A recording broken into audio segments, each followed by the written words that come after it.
news, like I think that was North Carolina. It was another autopsy that was done on a black man that showed that he was shot in the back of the head once again. But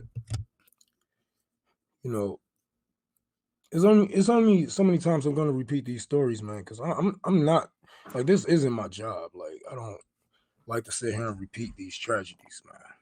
That's just a shitty ass job to have. I want to get y'all motivated in order to get out here. Like I'm not a talking head, man. The more we wait on the strategy, the longer and the more hurt is gonna come. So sometimes you just gonna have to wing it, man, because people losing their lives, and I'm not about to keep on sitting here repeating myself after death after death after death and say, hey, it's time to fight. Hey, it's time to fight. And neither one of us are doing the fight. Neither one of us are doing the teaching. Neither one of us are doing the leading. So why should I sit here and report it? Why should I sit here and speak on this man's trauma that he had to go through if I'm not going to do anything to combat it? Why should I even talk to y'all?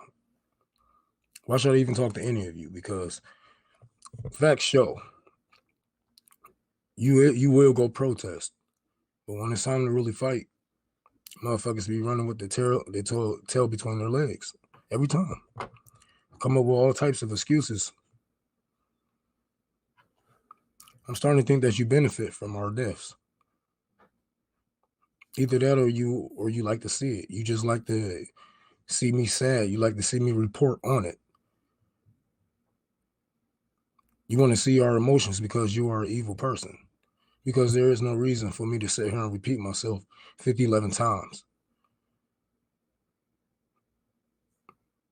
And you guys call yourself fighters. You call yourself communists. You call yourself whatever. Prove it. Prove it. Call yourself rebels, revolutionaries. Prove it. I didn't see revolutionaries really make the news in this bitch. I ain't seen you do nothing. So I'm not even gonna report on all these black deaths that I read about today. Fuck it. So I'm starting to think you guys get immune. I'm starting to think you guys are laughing at us. Honestly. Give me a second, man. Let me fix this shit.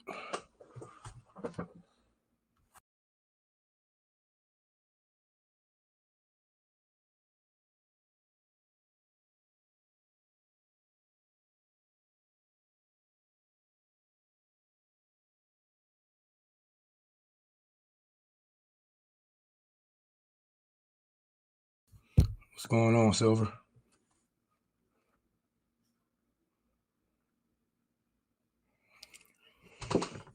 Yeah, I'm not about to keep repeating myself. So, anyways, let me repeat myself.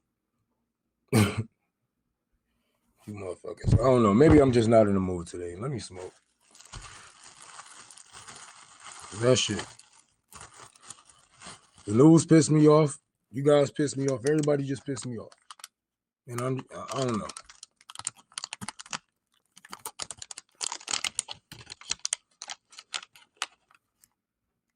Motherfuckers keep talking about, oh, this can't be done. That's because your bitch ass keeps saying that dumbass shit. Have you ever tried to do it before you just canceled everything out? Before you cancel out every opportunity towards, liberation, reparations? Have you tried to do anything to, abolish the police, even reform the police before you just say it's impossible? How do you know? I mean, I was raised on if there's a will, there's a way. I don't know. Maybe your daddy was a bitch ass nigga and he just ain't put no fight in you. I don't know.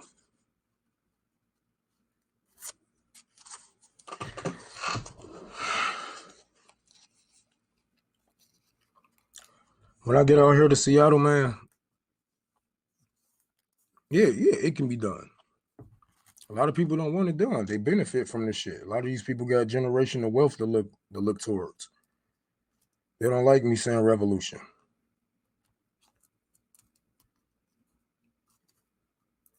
Because if it's a real revolution,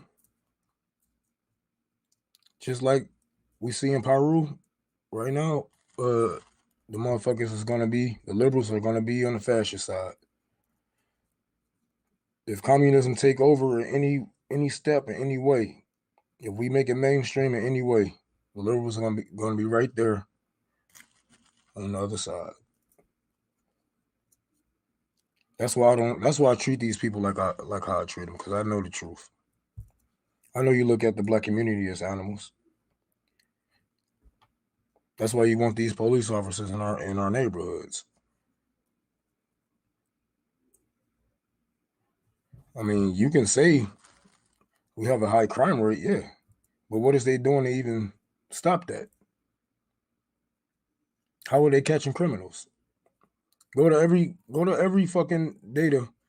Go to every city in the police department data, and I guarantee you they do not catch criminals. They don't catch criminals. Niggas either get snitched on or they just get caught slipping. Motherfuckers don't catch criminals. They barely even want to chase you. They're gonna shoot your ass.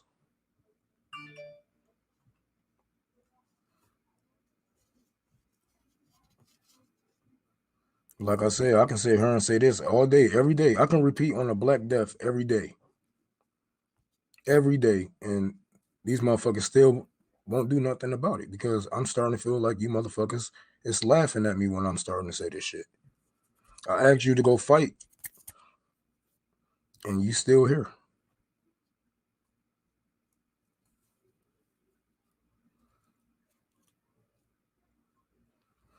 Yeah, oh yeah. White collar crime is where it's at. That's why when black people do it, you get more crime. You get more time. It's not our game.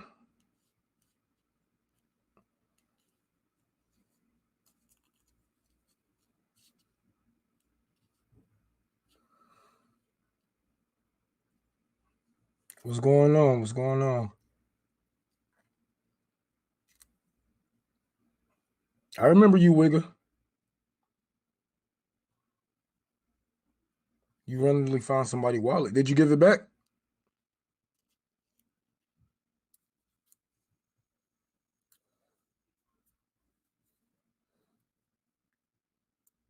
Oh, no, man, it's all good shit. I let everybody get, you know what I'm saying, get their turn in.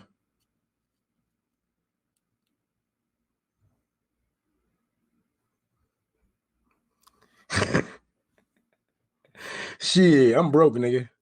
Get it in blood.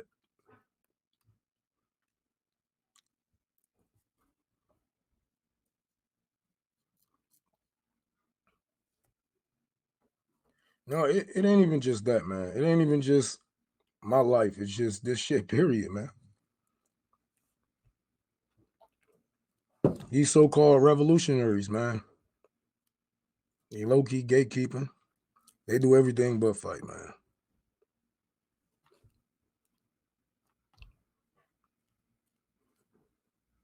They do everything like niggas know the data of how many homeless people is out here. I know it. It do nothing but drive me crazy, and I do nothing but try to help people, but they know the data and they just move the fuck on. They just move on with the next story. Like, okay, well, anyways, another bombing has happened. Like, bro, this don't affect you in any way. Like, you don't have no feelings.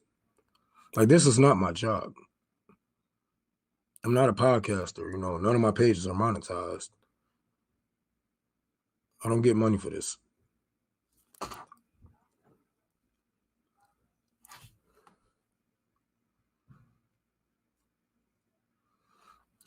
Hell yeah, they'd much rather, yeah, because they safe on the internet.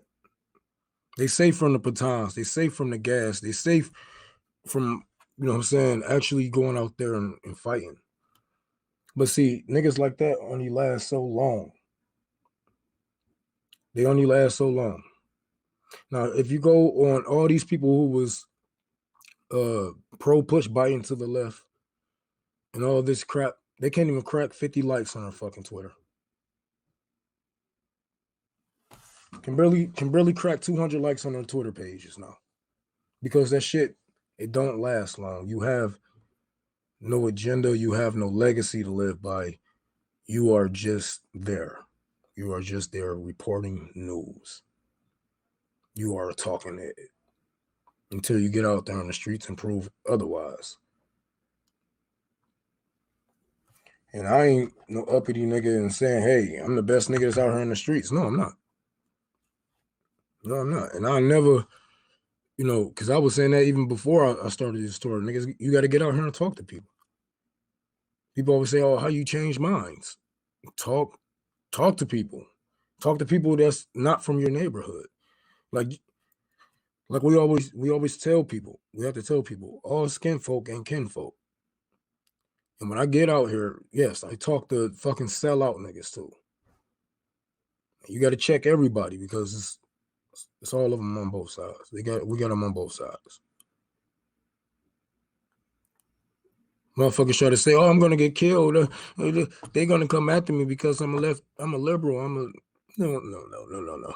That's how I know you never been outside of your bubble in real life. I know you never been outside of your bubble, outside of your cul-de-sac, your suburbs, your hood. I know you never been anywhere and talked to anyone that you haven't grew up with. It shows. It really does. When you say stupid shit like that, you can't go into other neighborhoods. Bullshit. I'll go into your neighborhood right now. What's going to happen? Show me where the conservatives at. I'll go talk to all of them. Show me where the Nazis at. I'll go talk to them. Because I ain't scared of none of you motherfuckers, for one.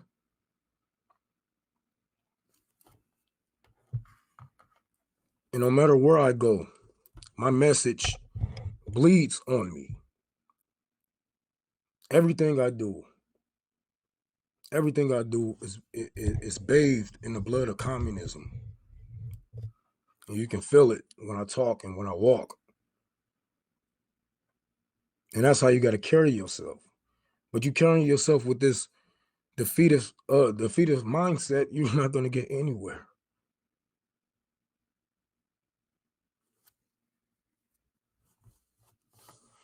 You're not going to get anywhere saying, oh, well, maybe, well, let's just compromise on all of our ideas and maybe we'll just get a seat at the table and then we can negotiate.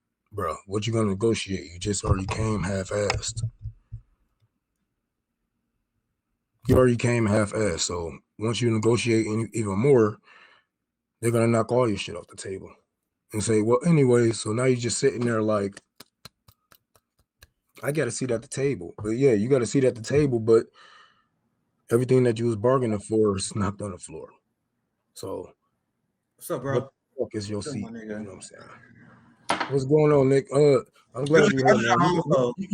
You can take over for a minute. I'm talking about, you know what I'm saying, niggas talking about you know what I'm saying, how we, you know, saying that defeative mindset, talking about how we can't fight and we should just negotiate to get a seat at the table. Like, bro, there's no negotiation. We negotiated bro. This been what, the fourth generation. We've been negotiating. There's no negotiating. We know exactly what we need. They have the data on what exactly what we need. They pay people to tell them what we need. So are we live on FHL? Do you know? I don't know. Yeah, I connected. Like we can if you're cool with that, right? Yep. I'm gonna connect. Cause I was just looking on FHL. I don't think we live, but I connected here for us. Yeah, I don't even know how to do that shit, low key. No, it's all good, bro. I got you. All right, let me go talk to these kids and grab a lighter real quick. It's cool. I'm gonna talk to people. I see my friend DD's in the chat. How you doing, DD? I wanted to hop on with Rome because and thing is, honestly, I was kind of busy today. I probably shouldn't have, but I told him I would, so here I am. I have some things to talk about, but I thought that I'll have more time to prepare my gift here. What have you been busy with, DD? It's all good. You don't have to babysit me. I'm very independent minded. I get into something official once I tweet the link out. I didn't know Rome was just like gonna just toss it to me. But I got something for us to talk about. Because anyone who follow my page and follow what I do know that the issue of police brutality and defund the police is something I cover all the time.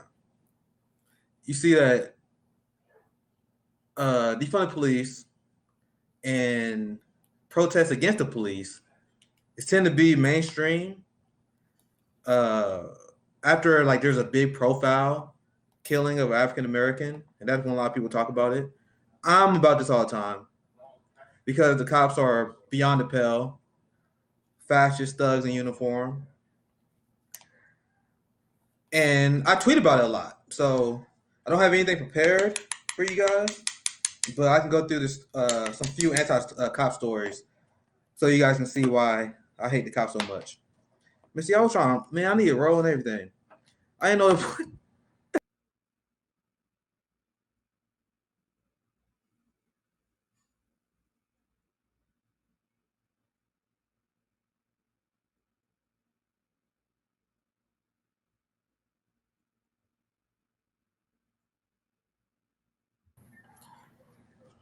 see, that was my fault. That was my fault. Biggie or Tupac? I personally like Biggie more. Biggie is definitely one of my favorite rappers all time, but Tupac, I mean, I've never been a big fan of Debate because I like both of them so much, but if I had to choose, just because Biggie is probably one of my favorite rappers of all time, I have to choose Biggie. 10 Crack Commandments. That's probably one of my favorite songs. 1, 2, 3, 4, 5, 6, 7, 8, 9, 10. I've been in this game for years. Some call me an animal. The truth to the shit. I wrote me a manual, a step-by-step booklet for you to get your game on track, not your whip pushed back. Rule number Imro. I don't remember the whole song, but you guys know that I fucking love that song. So I had to get ready before I do my political breakdown. I don't want to say what it is for purposes, right? Oh, where's my lighter? Where's my lighter? Hold up, guys. Let me get my lighter. Yeah, I couldn't even find one. I had to get a fucking torch. Man, fucking Rome, bro. I was trying to get ready, trying to roll up, and this man just put me on the spot, bro. I just play. It's all good, bro. It's all good. I'm about to. I wanted to get prepared first. I didn't know y'all was ready. Wigga G said I was just looking for my lighter, man. Bro, we got a house for 3 stoners in here. No, nigga, drive me crazy. I can never find my goddamn lighter. I need to stop because they can hear me. Man, how the audio sound for people that watch? I still haven't tweeted the Fred Hampton Lessons version. I'll tweet out soon. But how the audio sound? Because I literally had no time to prepare. I just jumped on my computer. Shit sound good to me. All right. If y'all want to complain, bro, y'all know. If y'all want to help us out, improve audio quality, y'all know our Patreon. Same as the YouTube, Fred Hampton Lessons Patreon. And then we eventually have, like, you guys see them setups with them idiots? All the idiots got great setups. Like TYT Majority for all those people, they got great setups because they got fat budgets. They got billionaires funding them. We don't got that. So you guys got to be happy with us just talking shit on webcam until we get some more support. Let me get my lighter. Ron got some stories for us. I was just getting. It's over for TYT, man. I'll be right back. Let me get my lighter. All right, bet.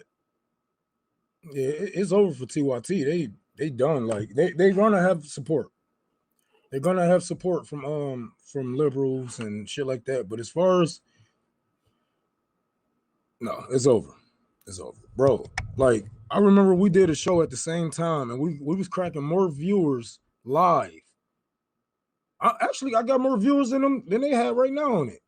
Right now, and I ain't even fucking get started on the show. That's sad. When you got $20 million behind you, and I'm just a nigga in my fucking basement. That's sad. Yeah, they burning bridges. They burning bridges with a lot of good reporters. But that's what happens when you sell out. They're not even talking for themselves anymore. I'm pretty sure all that shit, man, all that shit is orchestrated, bro. All that shit is orchestrated. They telling them who to be friends with. Thank you, Diddy. And I'm mad that I've been blocked from Man, we should call this the 420 stream. I'm now been blocked by Anna because she's been melting down on Twitter, man, and I've been missing it. I've been missing all the Twitter meltdowns because I can follow the thread, but I don't know what's going on. Then I see screenshots. I will see the screenshots hours later. Like hours later, I'm like, bro, what she got? You see her ratios? Yeah. It's like you realize that Anna blocks a ton of people, like a ton of people. That's why I ain't never said no. I'm just watching from the background, like. So it's like she getting ratio when she blocks everybody. Like she got the majority of like the giant lefty accounts blocked. Other than those are the people that can ratio. Those are the still ones get ratio from that ratio. You know what I'm saying? I got a dub for my homie. Well, I'm gonna get the serious stories ready, but I already told you guys started more chill anyway. You want to see this dub? A bitch ass nigga. David Packman a bitch ass nigga, and Kyle Kolinski a bitch ass nigga. Sabby went off on Kyle. You see this dub I got? Yeah, nigga, I saw that shit. I'm like, man, I'm so sick and tired of this white ass nigga talking about. So it's so fucking good to have a fucking president who balls taste like ice cream. Ooh, man, shut the fuck up. Shut your ass up. I'm glad you really got no shame, bro. I've been wanting to catch hands with Jeff for a while. I've been wanting to ratio this man for a while, but I don't really follow him like that. But he was out there playing Russiagate nonsense. Like, bro, how crazy is it? And I'm asking you guys, how crazy is it that it's 2021? Trump is not even president no more. And they still pushing Russiagate. They can't help themselves. Because they have nothing else to talk about. Like, I'm telling you, I was just saying that shit. Look at the numbers. Look at their numbers. All the motherfuckers from Pac-Man to all the motherfuckers. Look at the numbers from when Trump was in office. This goes from CNN to Twitter accounts. Numbers have dropped. You know what I'm saying? Like I said in the signal, motherfuckers can't even crack 50 fucking likes on this shit. You know what I'm saying? Yeah, like can't even crack 50 likes on this shit. Their entire audience is like live now. But Jeff, like he was and then I ratio him, he got 700,000 followers on Twitter. Yeah. So he effectively has about 650,000, definitely more followers than me. But how I got him ratio in his own thread, because he was telling bullshit. Like he was saying, yo, people who say both sides, that's an extremely lazy political breakdown. It's not, you can't say both sides. That's just, I'm like, bro, Donald Trump still got kids in cages. Well, Joe Biden got Trump kids. He still got Trump kids locked up, and he's still keeping all his people. He keeping all his fucking people and in power. All the people that he appointed. All the motherfuckers stand in power. So what's the like? Bro, you realize that Kamala Harris and Joe Biden sound exactly the same as Stephen Miller on immigration. The same thing. It's the same talking point. The same exact talking point. There's legal ways to enter. And by the way, they are saying this while they deny legal rights of asylum to people that come from countries we destabilized. So there's a legal process for that. So when Kamala Harris and Joe Biden says, if you're from Guatemala, if you're from Haiti, don't come. That's the same line that came from Bannon, from Stephen Miller. And then liberals in the Democratic Party was upset for good reason at Trump because Trump used COVID as an excuse to deny migrants their legal right to asylum. And now Biden and the Kamala Harris is doing the same thing. The same thing. They using COVID as a reason. You're missing the whole point, man. They blue and and Trump is red. That's the whole point. This is identity politics through and through. You know what I'm saying? This is a game, my nigga. This is a cult. No matter how you look at it, this is a game to these people. You know what I'm saying? Like, it doesn't matter what my person does. I don't want to hear about it. Look, man, the whole point of them getting Trump out of office was they don't have to hear about the kids in cages anymore. They don't have to hear about the bombing anymore. They don't have to hear about the corruption anymore. That was the whole point. They been saying that shit like, I'm just glad I don't have to hear about this shit every day. They don't give a fuck. Not only do they give a fuck, they wasn't even educated on the situations to even give a fuck. So they don't even understand the situations to even do the one, you know what I'm saying, to even give a fuck. They really don't. And the more we try to push back and teach these people, the more they try to push back on us and say, hey, we're wrong. And no matter how many times we're proven right, they're gonna call us Russia, they're gonna Russian, they're gonna call us this and that. Like, man, call it what you want, but I'm always right. I'm always right because I pay attention. Can you change the grid, by the way? Do you not do that? Hit grid. If you see if you like it that way. I usually don't like the stock setup because it cuts off my camera. You see what I'm talking about? Yeah. I don't even know if I'm clicking it. It not doing anything when you click grid? Nope. Oh, well, fuck it. I ain't tripping. See, do that. Change it again. What was that? I'm trying. Hold on. You see how like only reason I say that because when we in stack, it cuts my camera off. Like you see how you can't see like past like the shoulders or whatever. Oh, okay. That's only. I'm not tripping. It's cool. I don't know. Shit, y'all niggas. I mean, you the same as me on my screen. I don't know. Anyway, it's not a competition, DD. DD, man. I just tweeted. All right, so let me pull out what I actually want to cover. Cause I think I should have shit long enough. I was going to try to tweet. I don't got anything prepared because I was just jumping on. And okay, let me show you this. Let me show you guys this, guys. Saturday, Let's Roll has any injections. I told you guys Saturday was more chill. Like I do my hardcore, deeply serious political breakdown, but today I'm more chill and shit. So I'll tell you guys how I'll cover this quickly. How liberals are still covering Russiagate, and I wish I could show you guys Jeff tweet, but he blocked me. So maybe I should get a screenshot on my art or something. But pretty much he was saying how it's great that we have a president that is finally not subservient to Vladimir Putin. That's what he was saying. Now, anyone who actually follows policy instead of policy, if anyone who actually followed what was going on during the course of the Trump administration, actually, I'm gonna let these motherfuckers know I'm about to debunk Russiagate right now. I love doing it. I'm gonna start with debunking. I'm gonna share this on Twitter. Okay, just say debunking because anyone who actually followed what's going on, I was really, really anti-Trump when Trump first got off. A lot of you guys don't know because I haven't been on Twitter. I only started Twitter in 2019.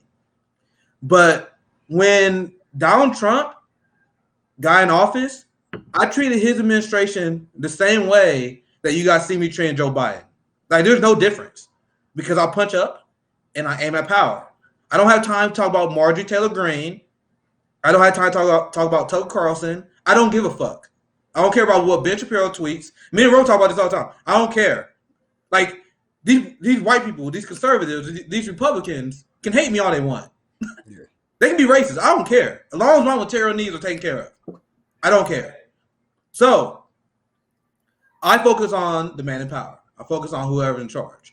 And I paid attention very closely from the beginning of the Trump administration. The same way you guys see me calling out Biden foreign policy, anytime he said he had a lie, I was there calling out Trump.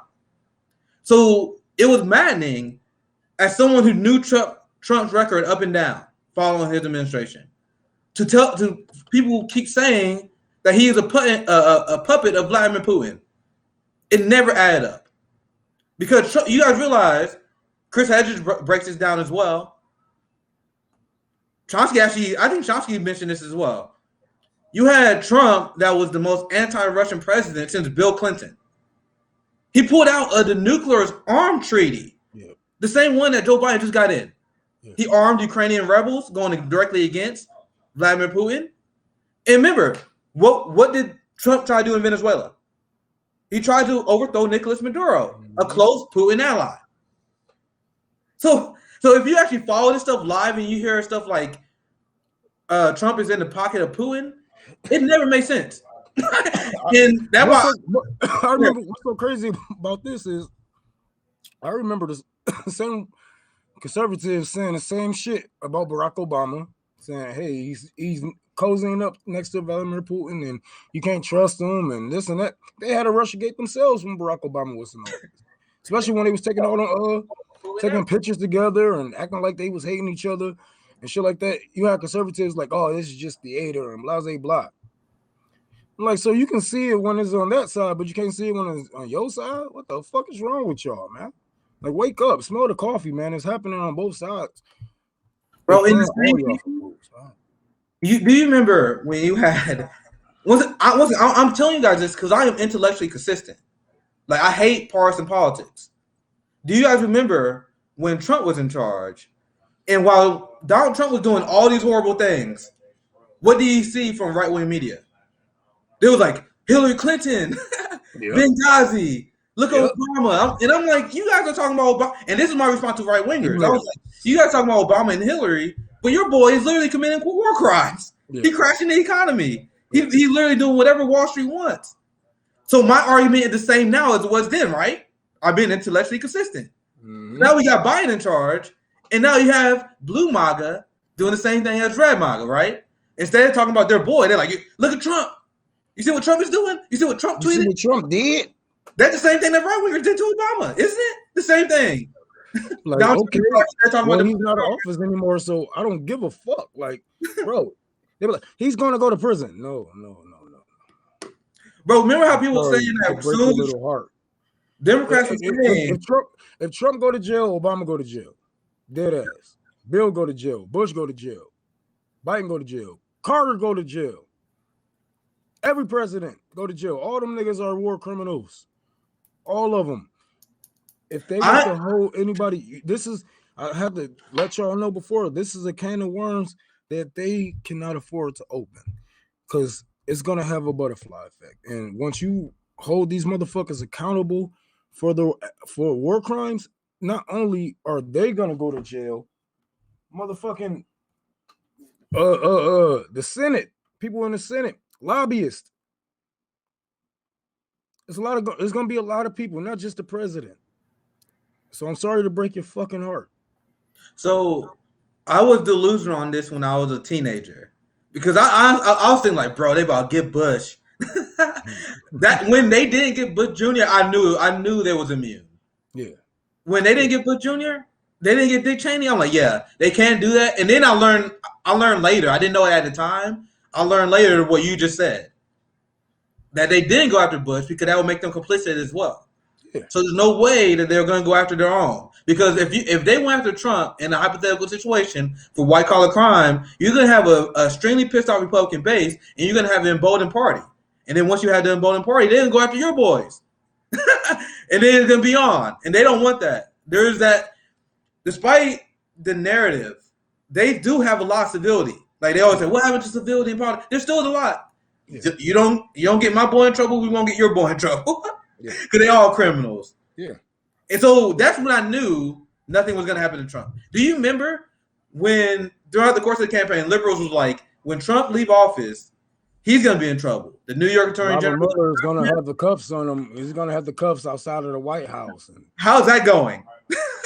I was going to ask you guys, how's that going for y'all? What about the whole Robert Mueller case? Like, come on, man. This whole thing, it's just theater. It's just theater, man. And some of it was good. Some of it was entertaining. But it is what it is.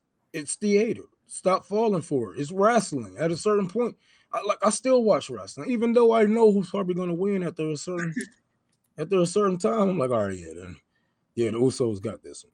You know what I'm saying? Street Profits going to win this one or whoever. I know because it's set up like this. And if you've been paying attention for the 2 generations that you have been here, then shit, you will know this by now. You should. I mean, fucking kids can see it. My kids can see how full of shit politicians are, man. And motherfuckers got, I have a degree in this and that. You don't need a degree. You don't need.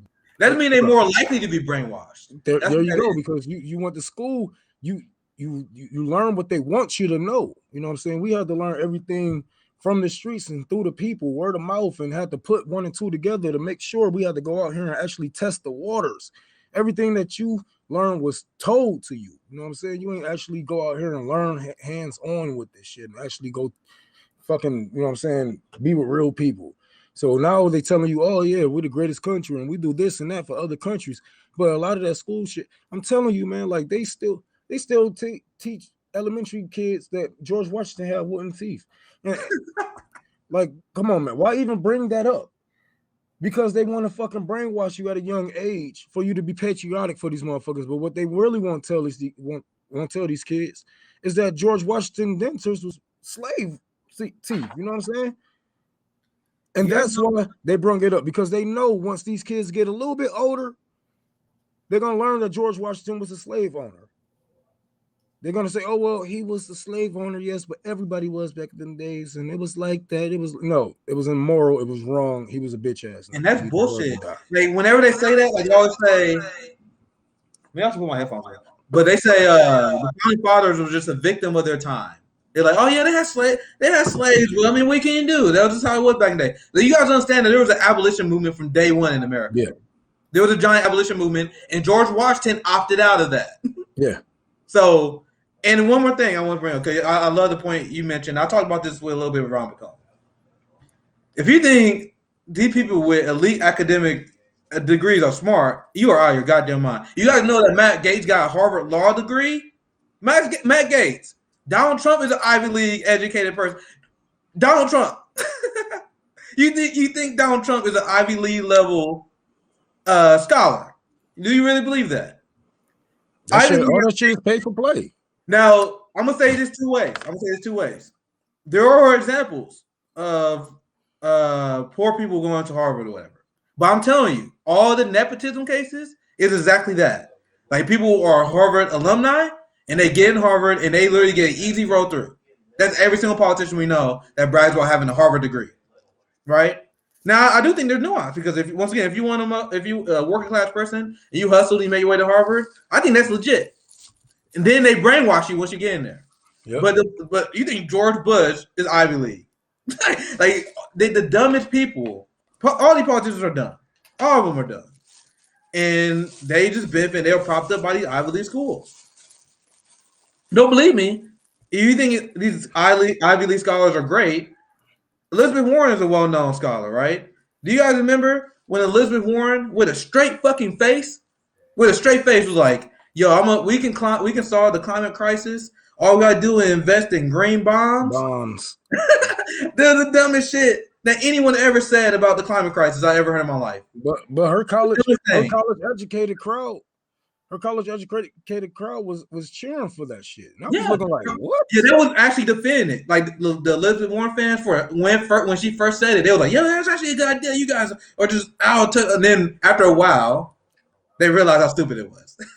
And the motherfuckers, they was actually. I remember they was doing that class or some shit against us because they had said that, Bernie voters and supporters are not college educated. Most of them are, college dropouts, high school dropouts, and shit like that. And they were saying that shit. Elizabeth Warren fans are saying, "Hey, we are the smartest group and this and that." But like, smartest to who? Who said you were the smartest? This government? Nigga, that means you are, more likely to be brainwashed. They, you took in all the shit that they wanted you to know. That's all that means. That don't mean you smarter than me. Oh yeah, I remember what I was talking about. I want to show you guys this. Because I was showing you guys why I think Russiagate bullshit. I finished the segment. I got another one we can talk about. I was like, what the hell were we talking about anyway? And this is what got me blocked by Jeff, right? I'm showing you guys exactly what I said. I block people too, but I block people who are literally just trolling. They're like the people who just sling insults, and that's their way to argue. That's a waste of my time. I don't need to do that, so I just block you. There's no you're not hurting my feelings. You just wasting my time. Like the time I took for me to scroll and read your comment, I'm like, I'm not gonna get that time back. I'm not gonna let you do it again. so I block you. So that's it. I never block anyone for substantive disagreements. So I literally just say no insult to this guy. I'm literally just posting facts. I can't show you his tweet because once again I'm blocked. But this is my response to him pushing Russiagate. I just showed him that Biden was keeping Trump's top pick for the Moscow ambassador, and this same guy, I don't remember his name. Forgive me for that. But the same guy was attacked by the liberal establishment throughout the entirety of Trump's 4 years. And he was one of the evidence they would use. But Biden kept them crickets. Let's see another one. This is what I already referenced this earlier. But this is the nuclear arms treaty that Donald Trump pulled out of. Biden got right back into it. I think there's one more. Oh yeah, another thing I didn't even bring up when I was debunking Russiagate just now. There were sanctions that the United States wanted to put on Russian businesses so they couldn't get into Eastern Europe. And one thing they were targeting was a giant pipeline that would be giant for Russia energy infrastructure, right? Trump actually sanctioned that. A giant blow to the Russian government. That alone debunks the entire narrative that he was like a puppet of Putin. He literally financially destroying Russia by sanctioning these pipelines. Biden dropped the sanctions. But he's going to drop sanctions on Venezuela, though. He ain't going to drop sanctions on... man, come on, man. But tell me more. And remember, the context of the tweet. Jeff was like, I'm glad we don't have a president that's subservient to Russia. Now, take into consideration everything I just told you and ask me how that make any sense at all. And he blocked me because I simply pointed this out. That's how all the giant liberal accounts operate. Because if they block a ton of leftists, the people that they fooled won't see them getting dragged. And I got like the people already saw him getting dragged. He like, all right, there's nothing he can do in that thread because it's already over. I got him ratioed. I commented like 4 times. Got him ratioed all day. So there's nothing he can do. So he already took that L. So he got to make sure that doesn't happen again. Like he can't. So he blocks me. Like look at my tweets. Like, you trying to educate my audience. Yeah, that's the game. And that's why all the blue checks got me to it. That's why Neera Tanden had to block me. That's why all these, I don't know their name because they blocked me. They all have me blocked. All the MSNBC anchors, because they can't have me going and ruining their narrative, which is super easy. Like that, me debunking his entire tweet was really, really easy. He pretended that Biden was fighting Trump while Trump was doing whatever Putin says. And that could not be further than the truth. In fact, I told you before, I think I backed it up now. You guys understand that Trump was the most anti-Russian president since Bill Clinton. You know one thing the liberals forget. I let it wrong because it's the wrong show anyway. But one thing liberals forget is that George Bush remember, like everyone melted down when Trump and Putin met at like that summit or whatever. But Bush and Putin did that all the time. Yeah. That's another way you can do it. Like, bro, Bush and Putin was close. Remember in the debate between Barack Obama and Mitt Romney was going after and like attacking Russia.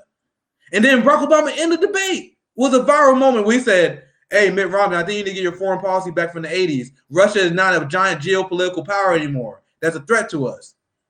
And that was applauded. That was probably one of the best moments of the debate.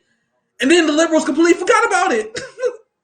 Like imagine if Trump said that in a debate against Hillary or Joe Biden. Oh, you need to start focusing on Russia so much. Russia's not a threat no more. What? So I can go all day because once again, this is something I saw a lot of time. I covered this when my channel first getting started, all the reasons why Russiagate was dumb. But that's all they got. Like I said, that shit will never last. Like, and you fucking with his likes on Twitter. You fucking with his likes on Facebook. He paid. When you educating his crowd, that's what happens. You know what I'm saying? Or either it's bad enough half of them been put back to sleep. You know what I'm saying? Oh yeah, it's worse than that. You know what I'm saying? And the likes that he do get, the couple of thousands of likes that he do get, he needs them up. Bots. You know what I'm saying? That's his dopamine. There's a good theory that his wave of bots only go for the first tweet. So his tweets always get a ton of likes. Yeah. And he always get ratio in the comments.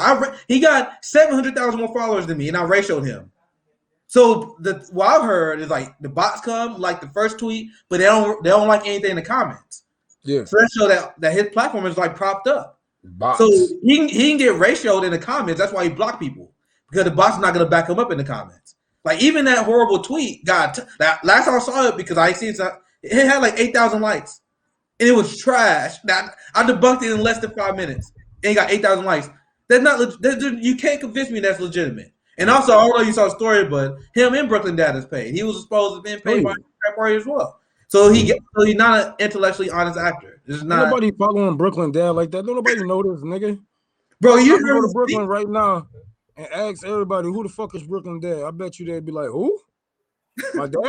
I he don't know live in that New nigga. Jersey. Like, no, Brooklyn Dad, nigga. Like, no, I You don't know. know he live in New Brooklyn Jersey, Dad. right?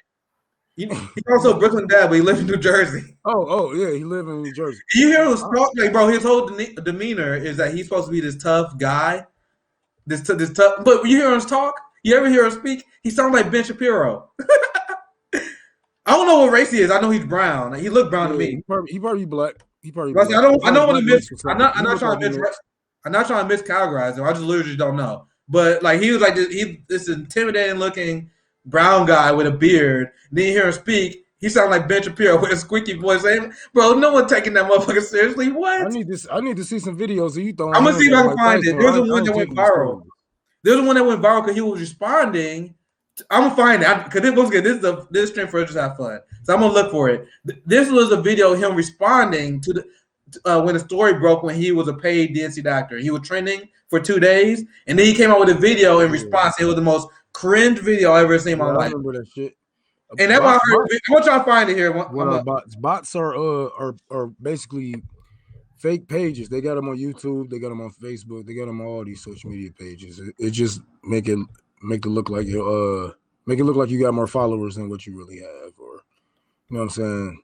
It's just a clout chasing machine that you're gonna pay. Yeah, the DNC is known for doing that.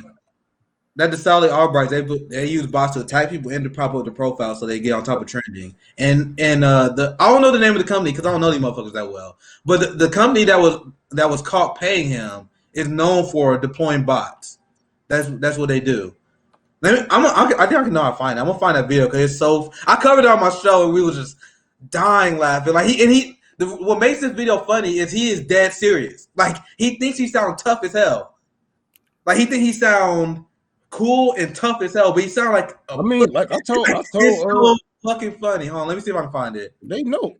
I'm pretty sure they know about me, man. Like I done told what's that fucking dickhead name? Benjamin Dixon. I told him like, nigga, you can throw hands, bro. And that's how you know Ben Dixon is paid because Ben Dixon had Brooklyn Dad on his show, and then he got mad because I had like multiple viral tweets at the time when the Brooklyn Dad story came out because I was cracking up. I was crying. It was the funniest shit of all time. So I was laughing, and he was getting mad, and he made a statement like, "Bro, Brooklyn Dad not so bad." Like he was caught saying that, like, "Bro, right when it was revealed that Brooklyn Dad gets paid by the DNC, you come out and defend him." This bitch ass nigga, he the same nigga. He's selling Revolution and talking about I live my whole life without healthcare. I can go. You know what I'm saying? I can go a couple more years. Like, what, nigga? There's people down right now. Nigga, fuck you. Here it is. Yeah, this is what I said earlier. I said this around the time. Ben Dixon platform Brooklyn Dad, who is paid by Democrats to smear the sexual assault victims of powerful white men, but he blocked leftists on Twitter. It speaks volumes. Because this is when he blocked you. I did not realize I responded to you there. This is a video. The problem is this is what we're gonna do. I'm actually gonna send to you so you can play it. Because I can't play no videos on Haps. Do you not do that? Nigga. I did not realize that. This is why I always do my shit on Zoom. I barely know how to do this shit. All right, let's see. What you gonna Damn, I'm mad. Damn, we should no, we can't do that. How about I say fucking let's jump real quick. We can't do that. Hey man, I need Ron, please. Come on, Diddy. You guys gonna see what I'm talking about, man. I'm about to lose a shit ton of viewers for doing this, but I'm gonna see if I can fix it. But the reason why I can't, this is why I use Zoom, guys. Check this out. I'm gonna see if this works, but it probably won't. Wait, is it working? Yep. Platform. Hold up. Did I just fix the problem? I couldn't get videos on Haps to work for a while. Actually, this is not the video I thought it was. It's kind of sad. This is not the video I thought it was. But I still want to show it so you guys can hear his voice. Listen to this guy. Is the candidate. I'm throwing the full weight of my platform behind that person. In fact, when I was writing The Littlest President, the candidate that so my book kind of chronicles the life. Okay, 20 seconds is good, right? His voice is annoying, man. Those books, you hear his voice? My book. His book is cringe as shit too, man. It's like this cartoon book filled with political fan fiction that like props the Democrats up. Oh my god, it's the most cringe shit. I'm gonna look. I gotta find the keywords I gotta find on Twitter. I want to find that video, that response video. He probably had to pay to get taken down on Twitter because this shit was embarrassing. I'm gonna see if I can still find it though. Don't give up on you guys. Oh shit. DD. That girl. Bro, she's kind of funny, isn't she? I'm gonna find that video so bad because I actually want to see it again. I legitimately want to see it again. Oh, I think I know what this. I think I know what the search word to find it.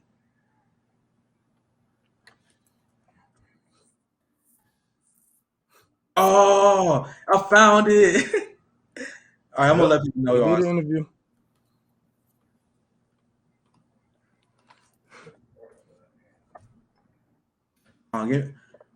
Toss the shit real quick, Ron. I'm gonna say it out. Man,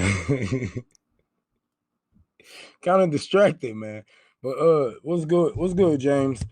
Yeah, man. That's what I was saying. I need everybody to go check out the Tour for the Poor, man. I'm headed to the West Coast, man. Pretty soon I'm gonna be down south where Nick at. I don't know where the fuck is you at? You not down south. You more on the I'm in KC. I'm in Kansas City.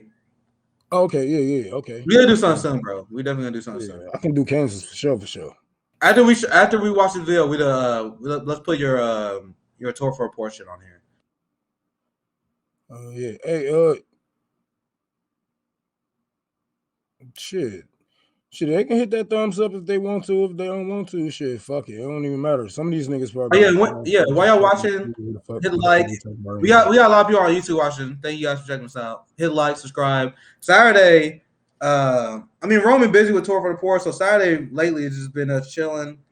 It's more of a chill. We should do it. Ask me anything, whatever. But we just kind of talking shit. And right now, my main focus is roasting the blue check shit libs. It's so fun, man. I'm so mad that so many of them got me blocked. Like if I ever get banned on Twitter, bro, my shit will be reset and I'm going after all. All right, I'll be roasting theirs. I don't even got time. Like, man.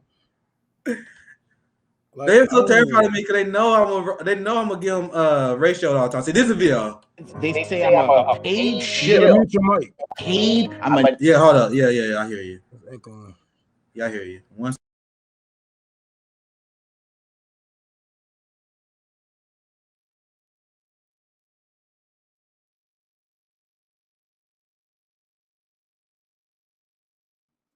Damn, now it's not working.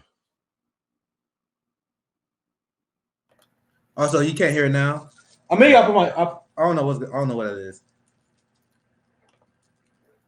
That shit echoing. Gets paid money. It's echoing.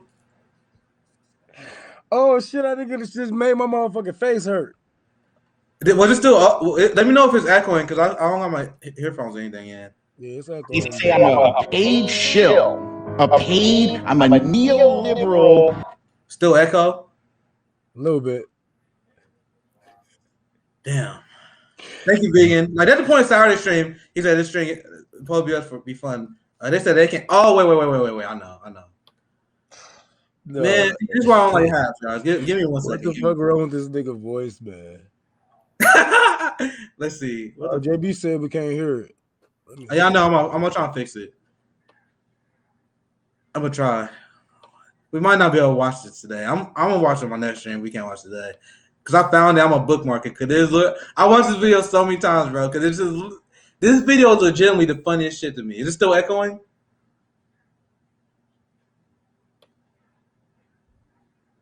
Can y'all hear me? Yeah, I can hear you. Okay. They say I'm a paid shill. I'm a neoliberal corporatist shill. Nobody pays me to tweet. A guy approached me. Oh yeah, by the way, he sounds drunk as fuck in this video. That's why it's funny. And everyone was calling it out when it happened. They're like, bro, is he drunk? Like, listen to how he slurs his words. Like, this video is hilarious. Check this out. He pays me to tweet. A guy approached me. He was like, you know what? Brooklyn Dad, you're really good at Twitter. That didn't happen. I promise you that didn't happen. Brooklyn Dad, I was glossing. need money. What kind of capitalism is this? I used my considerable graphic design talents, Rhodes Twitter. They came at me like Trumpers. They're worse than Trumpers. Stop. Once again, liberals say the quiet part out loud. So they say Trumpers are fascists. Once again, another example how liberals prefer fascists to communists. You hear what he just said? He said, "I prefer Trumpers to liberal, to Rose Twitter, referring to socialists." Right? He said he prefer. You guys don't hear? Look, he said it. They're worse than Trumpers. They worse. So he literally saying socialists are worse than fascists. By the way, right here. Anyway, I'll let the video play. The video I watched it so many times. Loss of Bernie on us. Trolls on the far left, they don't want Democrats to win. There's something, my man was telling me, there's a thing called accelerationism. It means that you have to get a fascist in office in order for socialism to happen. That's stupid. No, it's not. You believe that shit? You are my enemy. I'll say it again. What's up with the music? You are my enemy.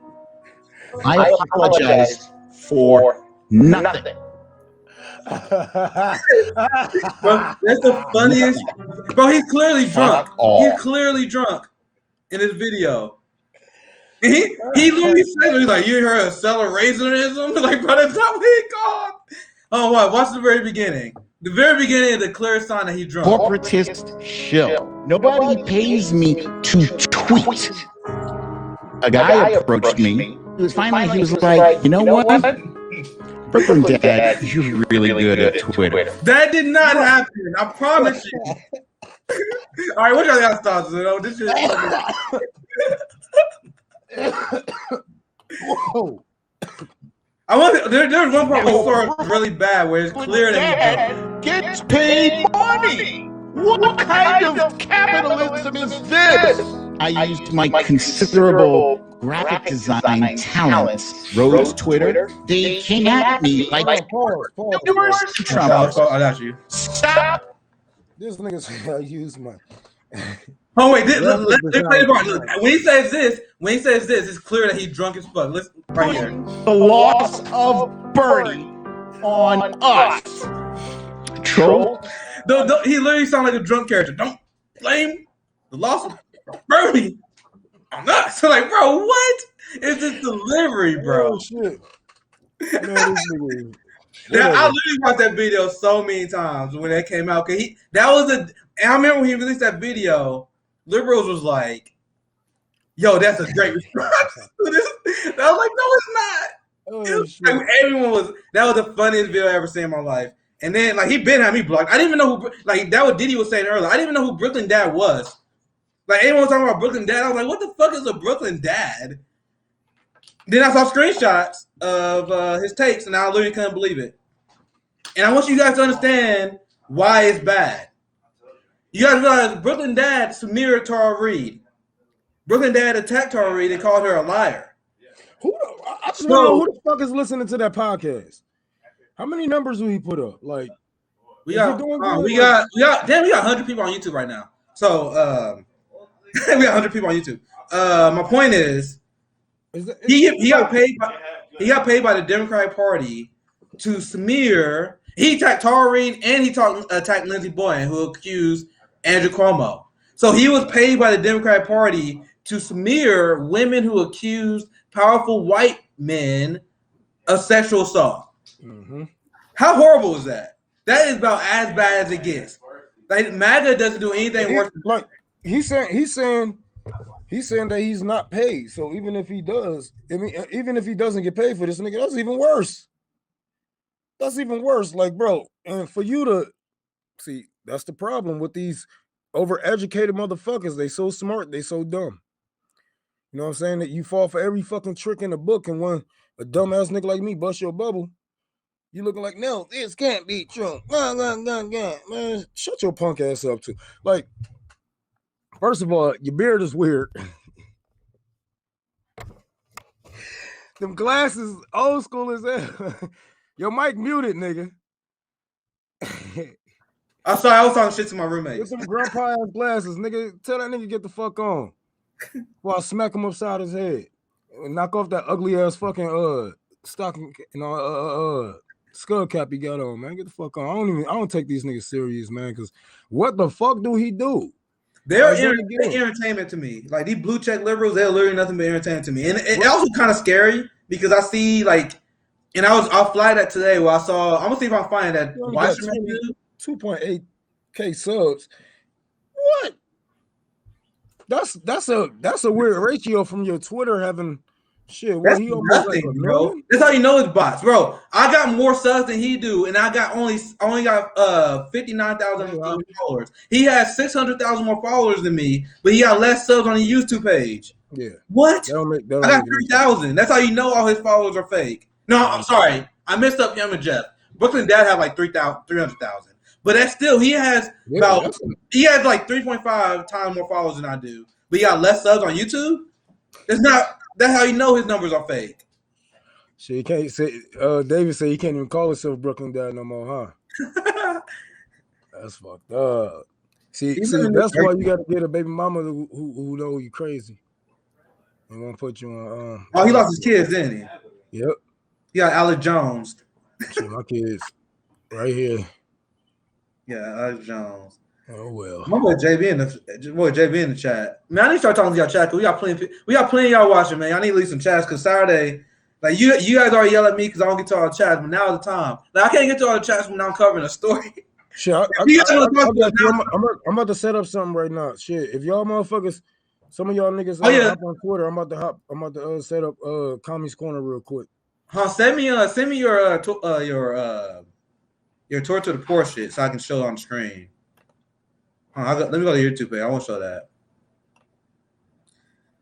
Oh shit! I got 10 demands tomorrow. See, you got who? I don't know. I'm not sure. JB, you watching? What time you streaming tomorrow? I think you're doing a late night episode, aren't you? My boy, he got retweeted by RT. He was on. He was talking to Lee Camp on Redacted Tonight. A lot of you guys don't know, but I founded. I'm a co-founder of 10 Demands, a road to police abolition, right? And he been putting a lot of heavy work in this group, and he been going touring. He got a show. He always talk about police abolition. He got retweeted by RT. We're gonna have him on the show tomorrow, because if you guys saw earlier, I did a 10 demand breakdown.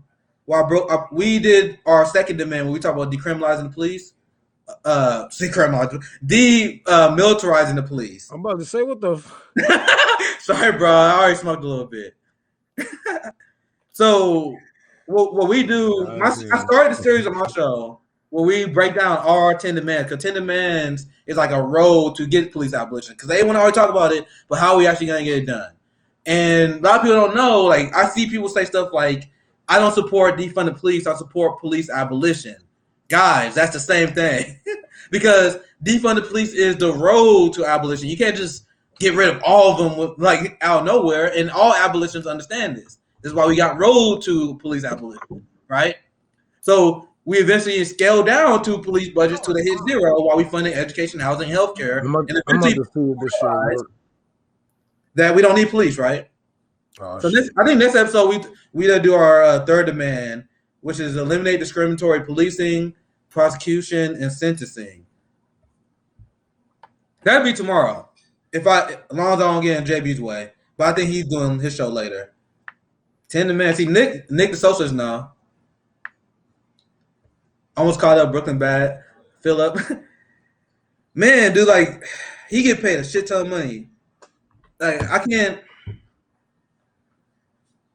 Bro, I don't know. Like, there's no way I can sell my community out like that, bro. Like, you gotta fucking pay me billions and billions. Like, I can't. There's no way.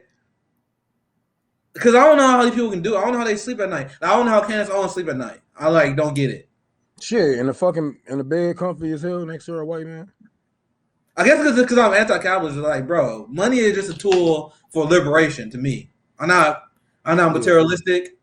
I've never been like that. That's why I was easily led to socialism. Because I'm like, bro, I've never been to like getting bling Jordans, that kind of like, bro, that's just stupid to me.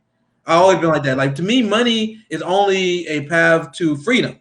Because we are wage slaves. You got to work all the damn time. You got bills on top of my head. So money is only a tool for me to do whatever I want to do.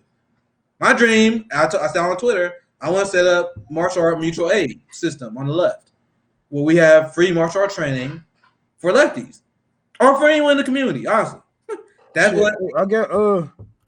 Anybody want to join? I got Commies Corner set up on Twitter. We can start taking some instead of y'all typing and shit like that. We can take some real life questions and you know what I'm saying? Hear some voices from the people. You know what I'm saying? Hear some thoughts. And yeah, we got like 120 people watching now, so we got plenty of people leave some questions. I still have another story I didn't even get a chance to cover. My name on Twitter is Unholy Rome. Unholy Rome. I type it in the YouTube chat at Unholy Rome. Y'all know I already got too many followers, so it's whatever. Let's see. People are like, what's your Twitter? Like, don't fucking follow me on Twitter. Subscribe to my YouTube. Subscribe to my Twitch. I don't care about Twitter. Let's see what my other. I also wanted to cover this once again. Like, I think Saturday streams is like a good time to get a preview of what I'm gonna cover later on. Check this out. And this is the Rome show, so I'm pretty much gonna be asking his takes on this. Shit, I don't even feel like doing this shit today, so I'm gonna fuck. That was on Saturday, bro. We can just jump on. We can talk shit. It don't have to be fucking like all set up like I usually do. This is why we need defund the police, guys. If you don't think this is coming, if you don't think this is coming to America, you're out of your mind. Once there is more class consciousness, there you got Technon goatee. Once we get class consciousness in America, and once we truly we're not even close, guys. We're not even close to overthrowing capitalism. Not even close. We still got people still going for the Democratic Party on the left. We stand no chance at crushing capitalism as it is right now. But I'm telling you, it's gonna happen. Me and TJ talk about that on Wednesday. It's gonna happen. And when it does happen, I promise you, they're gonna crack down on us like Colombia. Because I've been following the Colombian story very closely. No problem. They've been killing, torturing protesters in most brutal ways. I mean, literally just straight street executions sometimes. And it's all because neoliberalism is destroying that. Anybody hear me? Y'all got a request to get in because I can't just let y'all in. You know that shit. If I wasn't banned from Twitter, I would be definitely following you guys. Jason, I already know you're a real one now if you're getting banned from Twitter. Rome know all about that. Man, I don't know how they didn't get me yet. I don't get it. I don't know if I'm like too big to fail now, but they don't go after me for some reason. We gotta get that blue check, nigga. You gotta get your blue check first. I'm gonna have to talk to some lawyers to get my shit. Bro, they never gonna give me a blue check. But they give me a blue check, they can't ignore me no more. After a while, they can't deny you a blue check. Like you know what I'm saying? I was talking to Kerry and some white nigga. He was like, yeah, they gotta give you a blue check. Like I don't know anything about that. I didn't talk to Kerry about that. It's people that did way less. Like, man, you'd have been on TV shows and like I done did like I'm about to do a voiceover for a movie. Like, man. Damn, bro. You need to put me on. I can't do voiceover for a movie because I suck at voice acting. I got one tone. That's the tone I'm speaking in right now. Bro, people be like, bro, you talk fast. Like, bro, I got a Midwestern accent, man. And I didn't know it was that bad until I started traveling. I'm poorly traveled. Yeah. I'm traveling for Bernie Sanders, and I didn't know my accent was that bad. And people were like, bro, you got a thick-ass accent. I'm like, when I go down south, they be like, you one of them fast talkers. Like, yeah, you from the north? Like, yeah, I'm from the north. So I try to slow my shit down on camera, but sometimes I get excited. I try. Yeah, South cool though. I like the South better than the West. I think. JB cooking dinner right? What you in, JB? What you eating? Let me read the comments. I need to catch up. Like, there's way too many y'all watching this right now for us to not have questions. Like, we need some questions right now, bro. I still got a story. Sorry, I'm fine. I got a story. I'm waiting on. I'm like, nigga. Y'all niggas got a request. Since No, I got a story. Because the arrested in South Africa protesting the Nelson. That's my content. I'm trying to find my Twitter. I'm trying to find, like, I don't got anything saved, so I gotta go to my tweets to find all this shit. But this is the viral tweet I had not too long ago. And the reason why, there it is. Damn, I tweeted fucking line. Let me share screen it.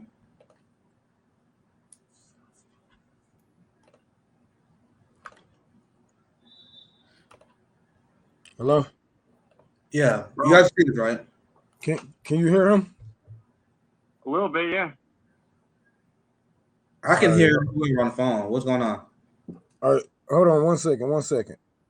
Play your shit, Nick. But I can cover the story, bro. I just need to mute or something. I told you guys. Just hold on real quick, y'all. Our audience is cool as fuck. They already know what's up. But can you hear me? the reason why, quick question, like, why do I hear Nick's voice? Because he's on live. We on live, man. Oh, okay. I'm sorry, my bad. I'm kind of high right now. So who's that? Is that Mark? Is that Mark? What is this? Hold on, let me see. Oh, this is Jeremy. He sound like Mark. So you're always doing something for your fellow comrades, and even helping to educate those who are the clearly uneducated when it comes to things during these, trying times. What did you do good for yourself today, as far as whether it was just go outside, take a deep breath of fresh air? What you do? Shit, I ain't doing shit really. I ain't gonna lie. I was just fucking around with the kids and smoke some weed. That's probably the best thing I could do today. You did yourself good. Then you did something, and you felt good. That's you see, that's something. It's like, it's just nice because I always see you all over. And don't get me wrong, I love seeing what you do, what you've done. Not even just where you're at right now, state to state, comrade to comrade, everywhere. But it just seems so tiring, So just wanted to check in, comrade to comrade, making sure that you're, doing what's best for you as well, as far as getting that R&R in.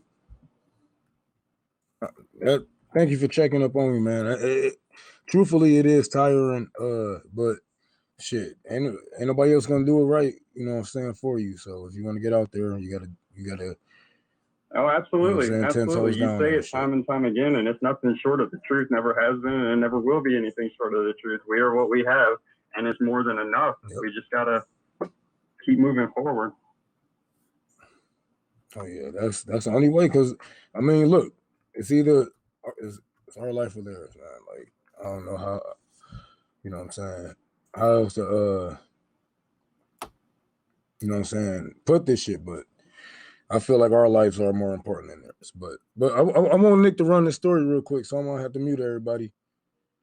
But everybody, I want everybody to add me on Twitter on Holy Rome if you want to call in. Get some, okay, I see. Like, I was confused as fuck at first. But I'm gonna see what Nick talking about in the story. I need everybody, send some requests in and whatnot. But I got you, bro. All right, cool. All right. Let's see. Let me get back to the story. Let me pull it back up. Dang, everybody's so horny today. Damn. Why everybody so horny, man? You should have masturbated before you hit the live. Just another day with Live with Rome, man. That what happens when you got Rome on stream, man. You get the Sims that come. The Sims always follow. All right, let's you guys ready for this story? Yeah. So I just talked about how Colombia, that's gonna happen in America, man. We're not nearly at the level of protest that Colombia is at. Because you guys remember how we was calling for a general strike, Rome? That's what. And then we had people that even was on the left, like, yo, that's unrealistic. You can't do that. Guys, you realize that Colombia, they organized a general strike immediately. And it was a immediate consciousness among the population. I'm gonna play that clip from that professor here soon because he breaks it down, and I'm not pretending to be an expert in Colombia. I got it for this, but I'm gonna see if I can find it because I want to show this video again because it's such a great breakdown of what's going on in Colombia.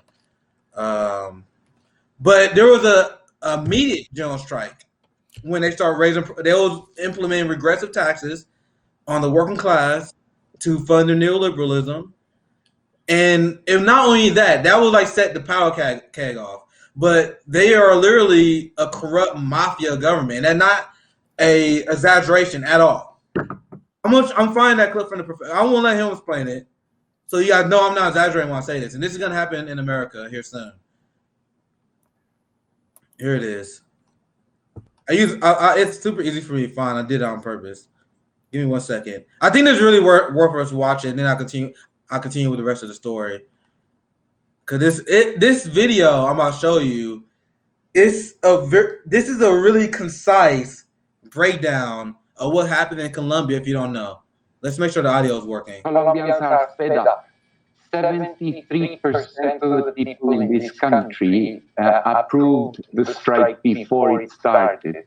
And it's 73. That's the number I was looking for. That's why I wanted to play this video. 73% of the people like, yeah, fuck it, let's go, general strike right now. Where is that energy in America?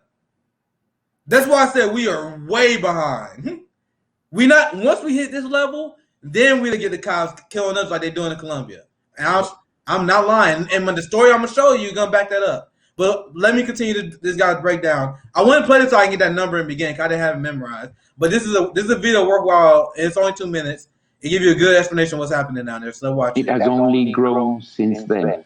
And how it feels like there is a massive uprising in this country that nobody runs and nobody controls. There's no vanguard leading this, although many organizations and unions and organizations have put all the strength into this. This is a spontaneous, massive national uprising against, and I'm not exaggerating, this is not a political rhetoric, against a fascist mafia regime.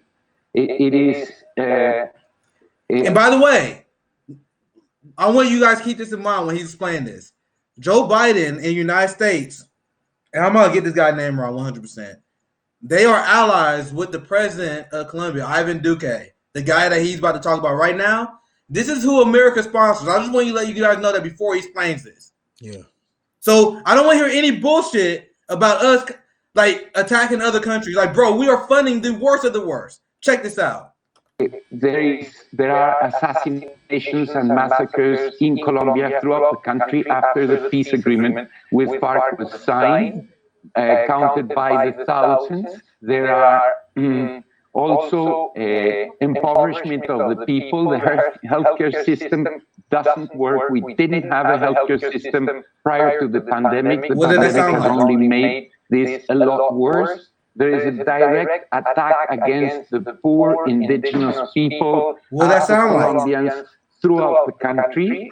There is ongoing impoverishment, but here's what's happening that explains everything. On the one hand, the Colombian elite and government are linked with drug trafficking, drug trade. That's why we say mafia. And what was the CIA involved in? I told you guys, all this shit connects, man. All this shit connects. But now let me finish. Yeah. The returns of money from drug trade, Colombia produces 92% of the cocaine that goes around the global market, 40% of which is not going to the US anymore, but to Europe, Asia, Africa, etc.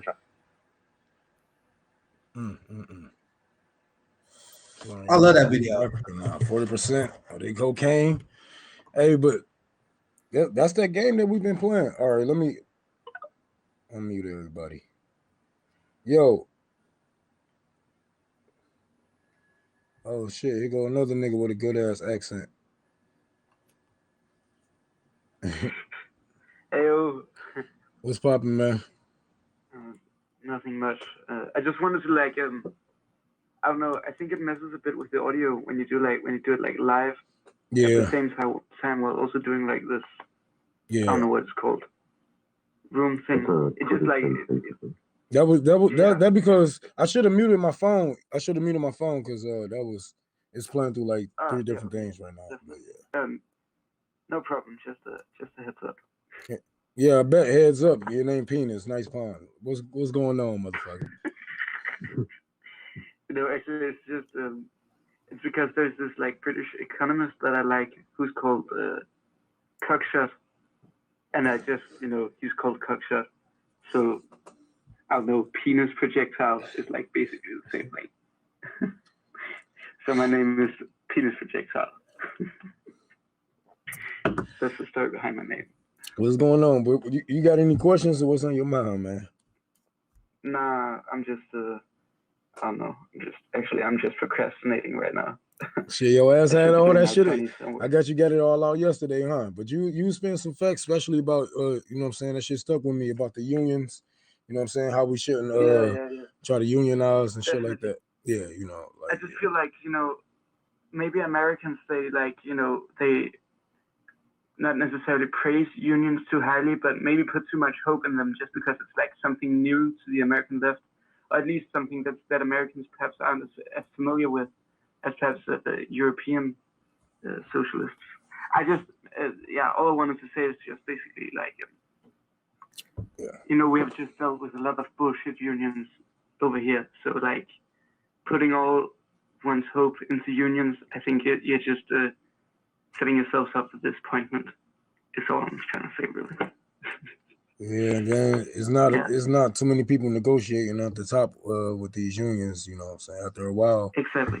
The power get cut. At the end of the day, even though the unions they represent the working classes like short-term interests. Yeah. But like we as communists, we're not so concerned with like the short-term interests, or at least of course we are concerned with the short-term interests as well. But like I feel like the long-term interests, like actually taking power, that should always be like the priority. And when sometimes the groups representing the short-term interests, they like contradict the long-term interests, I think that could be problematic. Yeah. Is you using the bathroom, nigga? I'm not. Is that me? Yeah, I'm just chilling. Bro, I thought my thing was on mute. No problem. Yeah, I hope y'all know y'all live. Yeah, I'm live, and okay, so I know I'm live, but I'm kind of stoned right now. Y'all on my show, bro. Y'all on my show, like you live on my show. Oh, are we allowed to curse? Yeah, nigga, I don't give a fuck about no motherfucking cussing shit. Yo, okay, Ron, forgive me, bro. They're not gonna monetize us anyway. Right now, so yeah. But I do got some questions still. I thought I was on mute. My bad. What was your question, man? All right. So basically, first question, and this one's for Nick. How does it feel like to be memed by me and Misty? Me and Misty in the good. Oh, that is Mark. I knew I heard Mark somewhere before, man. I knew it. I knew I wasn't tripping. I knew it. So when I logged on Twitter. When I signed on Twitter, my only intention was to organize with the Brain campaign. You guys realize that, right? Like people are like, "Oh, socialism, man, he's a clout chaser." He just tweet because he want to be famous. Oh, I'm like, that shit was an accident. Hold on. I'll try it. Hold on. Let me get this right. Shit. I can barely hear you. My point I'm making for people watching like merge the live stream with the room. All right, hold on. Y'all gonna have to. All right, go ahead. Yeah, I don't think they can hear me. All right, go ahead. Say what you was about to say, Nick. So I said my point was it went a little too long now. Was I didn't imagine I was gonna have like memes floating on like the internet when I first got on Twitter. But it's kind of funny. It's but Mark got me pretty good. Now it's like I'm screwed now because it's a thing. Like there's nothing you can do to stop it. So I might as well have fun with it. Once the meme dies, I might change to my profile picture. I can't do it now because that will kill the meme. But it's funny. Like I'm surprised that haven't happened yet. Like anyone who watched my stream knows, I get pretty animated when I talk about these damn stories. So I knew it only a matter of time before y'all just start making fun of me. But I'm a grown ass man. I'm 30 years old. You think I give a fuck about some memes flowing around about the internet, bro? At least I have like memes spread about me instead of what other motherfuckers got flowing around. You know what I mean? Screenshots of them saying crazy ass shit. Told you guys, cancel culture don't exist for white people. Hell nah, bro. There's screenshots of like people like straight up endorsing like pedophilia, and they still like popular streamers and shit. Like, and y'all talking about cancel culture? Yeah. What? So I'm like, y'all can make fun of me. It's cool. I'm not worried about it. Nobody making fun of He you, was in man. here talking shit. I'm like, man, y'all my homies. We laughing with you. We laughing with It's you. cool. It's cool. It's cool, bro. I got y'all. And I'm gonna get Mark. I'm gonna follow. I got. You gave me a reason to go after you now, bro. I'm gonna get you. I'm gonna meme you bad one day, man. I'm like a boomer, man. I'm like an old school. I don't know all these memes like you Gen Z people know, but I'm gonna catch up. I'm gonna learn. I'm learning the trick of the trade. And I'm gonna get you back, Mark. You heard that? Cancel culture is just an update of blackballing. What do you mean by that? What I'm missing? But cancel culture doesn't exist. It only exists for people with no power. Because people with no power get canceled all the time. Can you hear him?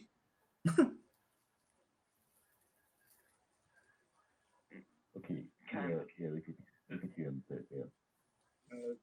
Kind of muted. All right, yeah. This is my first time trying to dabble into some shit, so I'm just. I'll be right back. One second. Get it right, man. I'm gonna get it right for y'all. So. Yeah, no worries. It's a work in process. I got you. Oh yeah, man. I'm really illiterate when it comes to this computer shit, bro. That nigga said she called Boomer Nick a Boomer light. Yeah, I'm. Yo, I feel like I'm on 29. I'm on my show. Right. But yeah, what was your other question you had for me, man? Yeah, so basically, this other question, like, kind of like refers to like the whole Fred Hampton leftist, like you guys like have some sort of like disagreements or sort of views or policies, anything like that. Not if you can like share like maybe like one story, something like that. Hold on, can you repeat that one more? The end of that question? Sure, I got you. So basically, amongst like all the members of the Fred Hampton leftists, okay, like, is there like some sort of disagreements you guys have, and like if so, what was like one story or like one policy that some of you guys have like some sort of like disagreements on? I mean, shit. Well, it's been a minute since we had a disagreement. We didn't really have no disagreements. It was just really understandings when we start, expanding and start to really put people in. And you know what I'm saying? Some people didn't really get talked to or didn't get the vote at the time because of this and that. But other than that, it wasn't really no disagreements because shit. You know what I'm saying? We all on the same page. Like we all came together. We came together for a reason, you know what I'm saying? And we picked yeah, I mean, you know what I'm saying? We vibe well. We all good. It's all good, but and we don't be doing shit. All we do is talk shit about, you know what I'm saying, white leftists and you know what I'm saying, what we gonna do next. I picked everyone I chose for a reason. Cause Rome made the call. He hit me and CJ up. Like, when we doing this? Like, let's do it. Cause me and Rome been talking about this for a while. Mm-hmm. That's back from the Black Rose Brigade days. And then I'm like, all right, we're gonna do this. I want RJ, Jackie, and JB Font. And that's how it started. And then we took a month off. And I mean, we may scream at each other a few times, but we love each other like family. And we figured this out, and now we're doing the damn thing. So at the end of the day, I tell, and this is how we stay together. We just want you guys to enjoy our content. We just want to speak our truth, and we want to like actually make an impact in our community. And all of us have that in common. So if all of us had that in common, how can we get into a big fight? Like, it doesn't make sense to me. I think I heard what you guys talking about. I'll try to handle. I'll just have some stuff in the way I had to do. You Hampton Left has got anything to say about the TYT heel turn? Yeah, we have plenty to say about that. Check out the video because I was pretty damn lucky. I got a chance to roast TYT with Jimmy Dore. How many people got a chance to do that? So we like not only did I have a chance to talk shit about TYT, I had someone right there who had the inside knowledge that can break down. Like I didn't even know they said they had to wear suits. They couldn't say the F word no more. Like the small stuff. Like damn, I didn't know it got that damn bad. So watch that. I think I clipped it out as an own video on our YouTube page. Check out TYT. Jimmy Dore discussed TYT on Fred Hampton Left. This is on our YouTube page. Just check out the whole conversation. I cite the whole conversation too. Just check the whole thing out. And we like roast Jimmy Dore. But I'm not gonna dodge your question. But so to answer your question real quick, TYT is a good beginning platform, and there was like every lefties had like so many lefties had their origin story was starting out with TYT, but TYT sold out, and they shifted to the right when everyone else was doubling down and moving to the left. And then then there's a good comment that I saw, and this is a great point. That despite what you say about TYT now, back in the early days, they taught people how to see through media and to critically think and question people who are selling you ideas, right? But them teaching people that backfired against them because the same audience that was taught to challenge the Fox News narrative, like TYT did, like you guys can dislike TYT. I don't like TYT. Like, this is not me praising them. But anyone can bash Fox News, and they was good at bash Fox News. So they taught us to be critical. We became critical of them. The same critical thinking skills that they taught a lot of people. We were like, all right, we don't trust you no more. That's the problem with TYT. That's why they're losing a lot of viewers. Like the people that watch TYT now are just shit libs. That's it. Like I watch their I honestly watch it with like I'm like, who will watch this? I see James tweets, I see Anna's tweets, I see the clips they put out. I'm like, who will watch this? As a lefty. They literally let me say something to the crowd. Go ahead, on your turn. Commie's Corner. Hey, Commie's Corner. If y'all really want to hear what the hell he's talking about, you might have to go on another device and actually watch his you know what I'm saying, and you know what I'm saying, ask the question here and then, you know what I'm saying, you can actually watch it, you know what I'm saying. That shit actually help us out. Actually, you know what I'm saying, we can screw these fucking numbers. So get them fucking devices out. Get them fucking devices out and stream all our shit. Fuck it. Put it on your mama. What you about to say about TYT? I'm on Commie's Corner right now. Hold on, let me see if I can do it. I was just scrolling through Anna versus. See, I'm mad. Like Peter just talking about the Anna versus Aaron Mate battle. I can't see it. That Anna got me blocked. So I always miss. Like she been getting her ass beat. I can't see it though. Yeah, she gonna continue to do that because she just a witch. She a witch, and she not even a reporter. Like I don't know. Ooh, Ryan, let's see what Ryan was talking about. Ryan, he's not on YouTube, so I won't read his comments. He on the Hap side. He said, "I hope some people listen to what y'all saying. I deleted all my social media because they sick as fuck with their BS, canceling my posts and shit about not voting blue no matter who." So it's pretty much Ryan was like, "No, I'm not voting for Democrats." Pretty much the same thing I was doing. But I'm like, I'm not gonna do it on Facebook, bro. If I did it on Facebook, people would be melting the fuck down. It's that because we needed Bernie at the time. The media, corporation, politicians, all on the same motherfucking team. I'm from Gary, Indiana, a ghost town. And this is what we talk about all the time. Like, the Democratic Party lost these Midwestern working class people. I'm not assuming your class here. I'm just saying that they lost a lot of Midwestern working class people because they literally a party of West Coast elites. That's a quote from Bernie Sanders. And you'll see he's not saying that no more. But in the primary, he said the Democratic Party is a party of coastal elites. And that's true. Who is their politics? Hold on, let me. What I think about, what I personally think about crypto, I don't know. I don't invest in crypto. I don't trust the government. You see how they did Robinhood, right? You know how they did with Robinhood? Like, imagine them doing a whole blackout on our asses. You know what I'm saying? Like, if we was really to like see how Elon Musk did Bitcoin? I mean, yeah, you know what I'm saying? Like, I don't know. It's just too many hands on that for me to put my money in that, because I ain't gonna say it's gonna fail, but I think it's one of them other things gonna be privatized. What's good, Mr. Potato? Mr. Jones? Hey, Rome, how you doing, man? What's going on, man? Nothing much. Would you like me to explain the Robinhood situation? Yeah. Okay, so when it goes to trading stocks, okay, the people with the capital obviously make the most money. Yeah. With the Robinhood situation, they stopped trading on the stock that was being shorted. AMC, GameStop, that kind of thing. Yeah. They had the ability to be like, we're not going to let the people at the bottom buy these stocks, because that's going to cause these people who short sailed everything to lose millions of dollars. Now, the people who are doing the short sales, they basically gamble and say they buy the shares and they want those to go down because they make money off of it. However, when you get the little guy involved and they're like, hey, we want to join this too, Robinhood stopped trading along with all the other ones, Stash and a couple others. They stopped trades to prevent the investors from losing a ton of money. Yeah. So that was the big thing about that.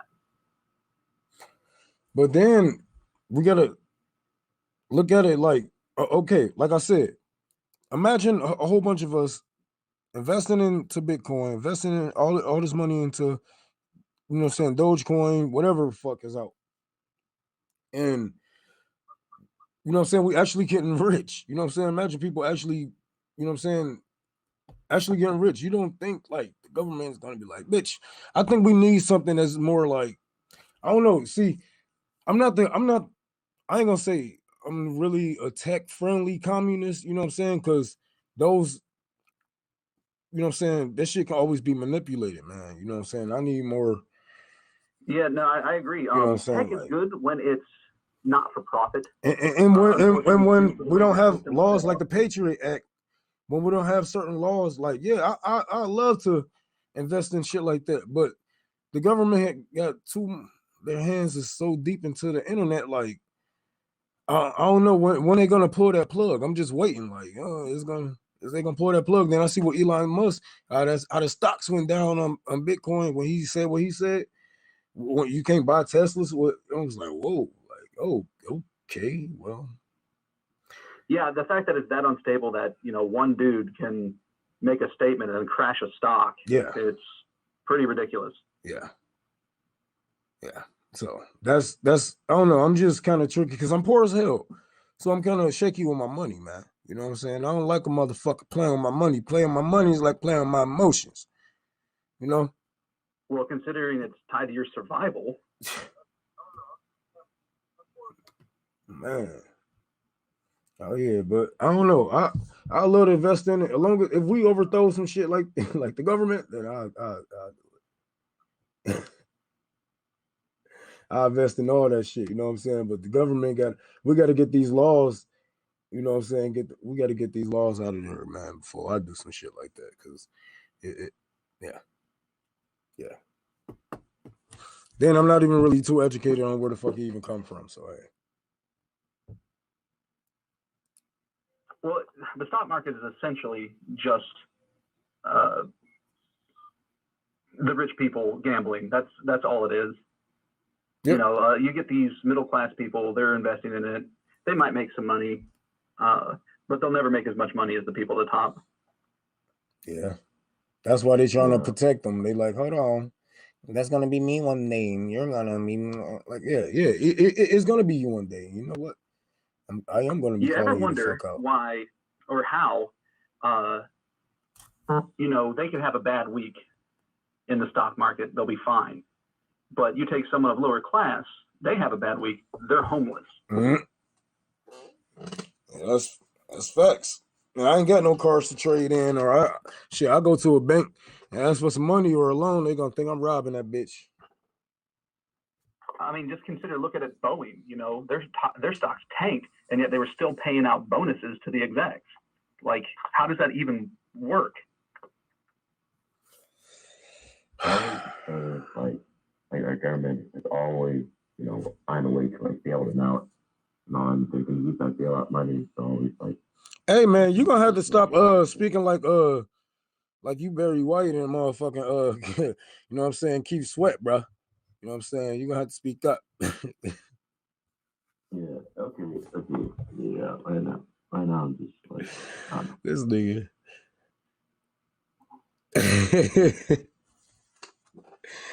This nigga high as hell. What you was saying, bro? yeah, but basically I'm just saying that, like, at least in my view, like, a lot of times, like, the government, they always, you know, try to pump more money towards the stock market and other corporations and the Fed.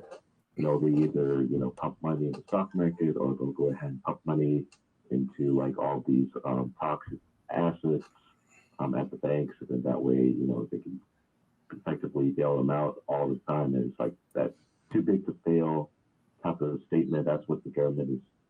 They always keep on trying to do. That's extremely true. Yeah, they just it's just a pay for play, man. You know, all they do, yep. And look, man, it's just a pay for play. Look, I'm gonna give you just insurance. Insurance, you know what I'm saying? They just give each other money for insurance. I'm gonna move up to this office one day. I might need you here, I might need him there, I might need this lawyer, I might need this bailout. Here's some money. And I'm gonna, you know what I'm saying? We're gonna make sure that you get an office. We're gonna make sure that you get, you know what I'm saying, in a position of power that you need to be, to make sure that we stay protected, you know what I'm saying? Because you are willing to take those bullets and those blows for us, you know what I'm saying? And that's what motherfuckers do, man. A book I might suggest reading, Monetary Money Theory. Unless you read that shit to me, man, I probably ain't gonna read that shit. I mean, I can read it to you. I know what you're talking about. I know what you're talking about, though. That, you know, money is a simple construct, and you can, because we have our own sovereign currency, we can print it no problem without worry of inflation. Yeah. Just, you know, you need money, print more. Yeah. That kind of thing. Yeah, we see that whenever it's time to fucking bail out the banks and give out stimulus checks. We see that. You know what I'm saying? But people just like, and I don't know why they asking for crumbs when we know that they can just print money. Like people like, oh, well, 1,400 is better than nothing. Bitch, I want a mill bill. I want, now that you know what I'm saying? Like, now I want $1 trillion, bitch. You know what I'm saying? I don't even care no more. Cause you telling me to, man, I don't know. Maybe I'm not too good with the compromising shit. Maybe I'm not too good with compromising, but shit, y'all motherfuckers got me fucked up, man. I feel you wrong, but I think that like this whole thing about compromise, you know, whenever let's say a bipartisan bill passes over the House and Senate and gets signed into law this president, a lot of those bipartisan laws or bills are pretty much shitty, you know. Yeah. That's what bipartisan means. It's shitty. It's shitty because they fuck everybody in the ass. It's bipartisan because everybody get fucked in the ass, and it's shitty because you just got fucked in the ass. Exactly. Yeah. Like if I were to like compromise, like they better compromise to our left and like to the needs of people, not to the needs of corporations and special interests. But you forget corporations is considered people in America, man. So they get away with and that's unfortunate. Like what we can do in terms of that, like personally for me, I support like ending all lobbying, you know, because like lobbying to me is just like a legalized way of bribing. Yeah, it's bribe. There's that, and we can overturn Citizens United if we have a fucking backbone, but then unfortunately all of our politicians don't. Hold on. Nick, they hacked your YouTube page? No, let me clarify. Because I was talking while y'all talking, I was talking shit to our audience. And I had old sparring videos I had on my old YouTube page, and I went to share it, and then that account was hacked, and all the videos were set to private, and I'm furious because I have like 3 videos that shows me boxing and kickboxing, so people know how. And then back then I was like, I was trash back then, so I was telling everyone I'm gonna upload some videos this year, so you guys can see what I'm about. Cause I was like, bro, I'll be the shit out of Jake Paul. So go ahead, that's what I was talking about, bro. Hey, that nigga kind of big though. I ain't gonna lie, but he can't. He don't know how to punch. Floyd slapping with the right hand. He don't know how to aim his punches for some reason. Bro, the right hand is open. The right hand is open against him, and that's why I do, bro. I was slipping right hand. Floyd hit him with that, and he got slept, and Floyd kept him up. Yep. So he's big, he's strong, but he got some technical flaws, man. He got some technical flaws. That's what. But I'll never get that fight. That's what happens when you're a bodybuilder and not real. I was saying I will never get that fight, but I'll tell you that'll be easy work. I will never get that fight though. Yeah.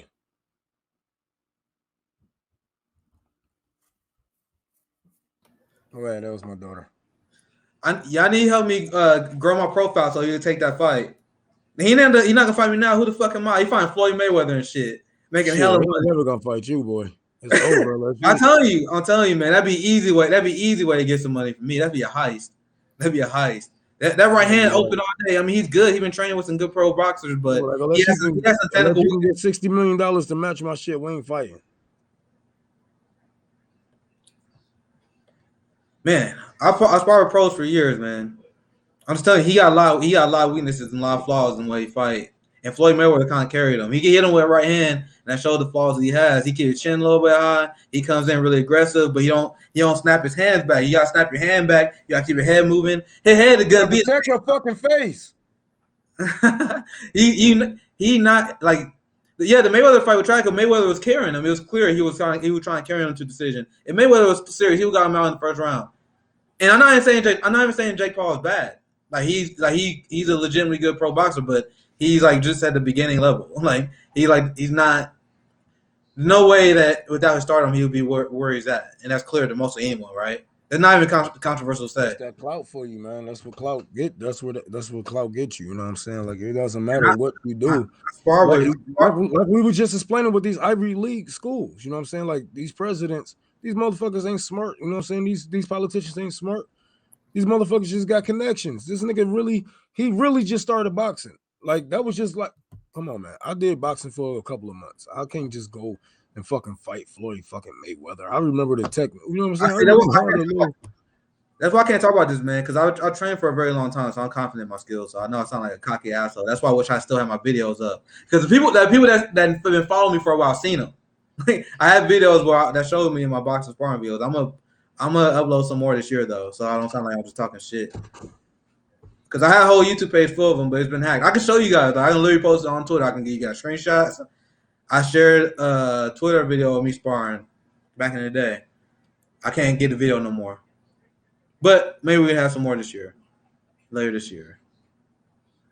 Everybody got to learn how to fight. Either learn how to fight or learn how to shoot. You don't even have to be a fighter. You don't have to be a pro fighter. That's why I said everyone need to learn martial arts as mutual aid. Like that's free. That's how I contribute to the movement. Free martial art training. I did so many times. You don't have to be Sugar Ray. you don't have to be Conor McGregor. You don't have to be Idro Adesanya. Just having the basic knowledge is always good for you. That's why I always train. I will never stop training. I'm gonna be 60 years old in the gym. I've been in the gym, bro. There are some old men that are dangerous. I'm telling you. Yeah. There's this old black man I used to train with. Yeah. He's 62 years old, and I can handle him.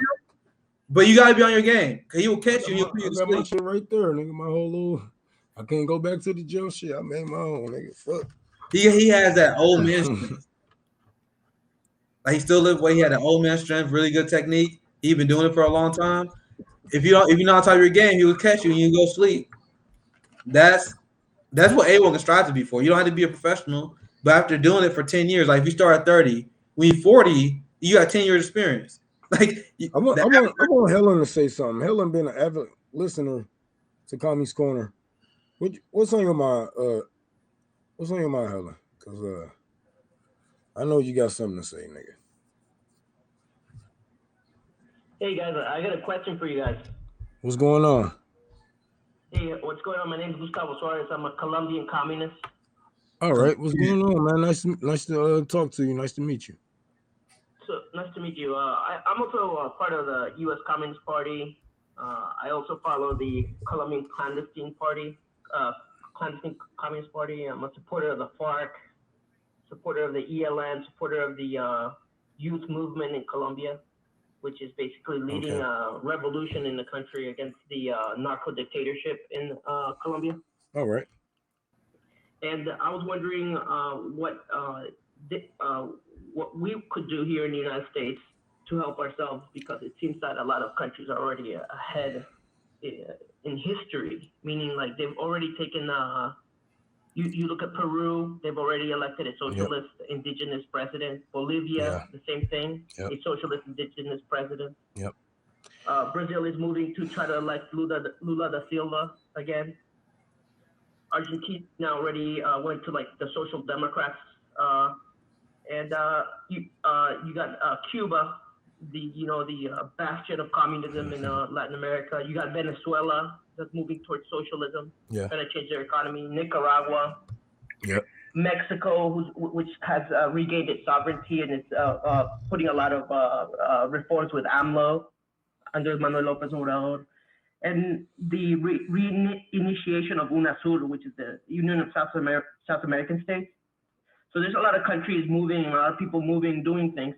But in the United States, I see a lot of stagnation and a lot of, lack of direction from a lot of us communists here, because we're few and far between, and we don't have any sort of central theme as to what our main goals are and what should we be training for? Like, should we be training to be an armed militia, or should we be training to be a political group, or so that, or should we be training for both?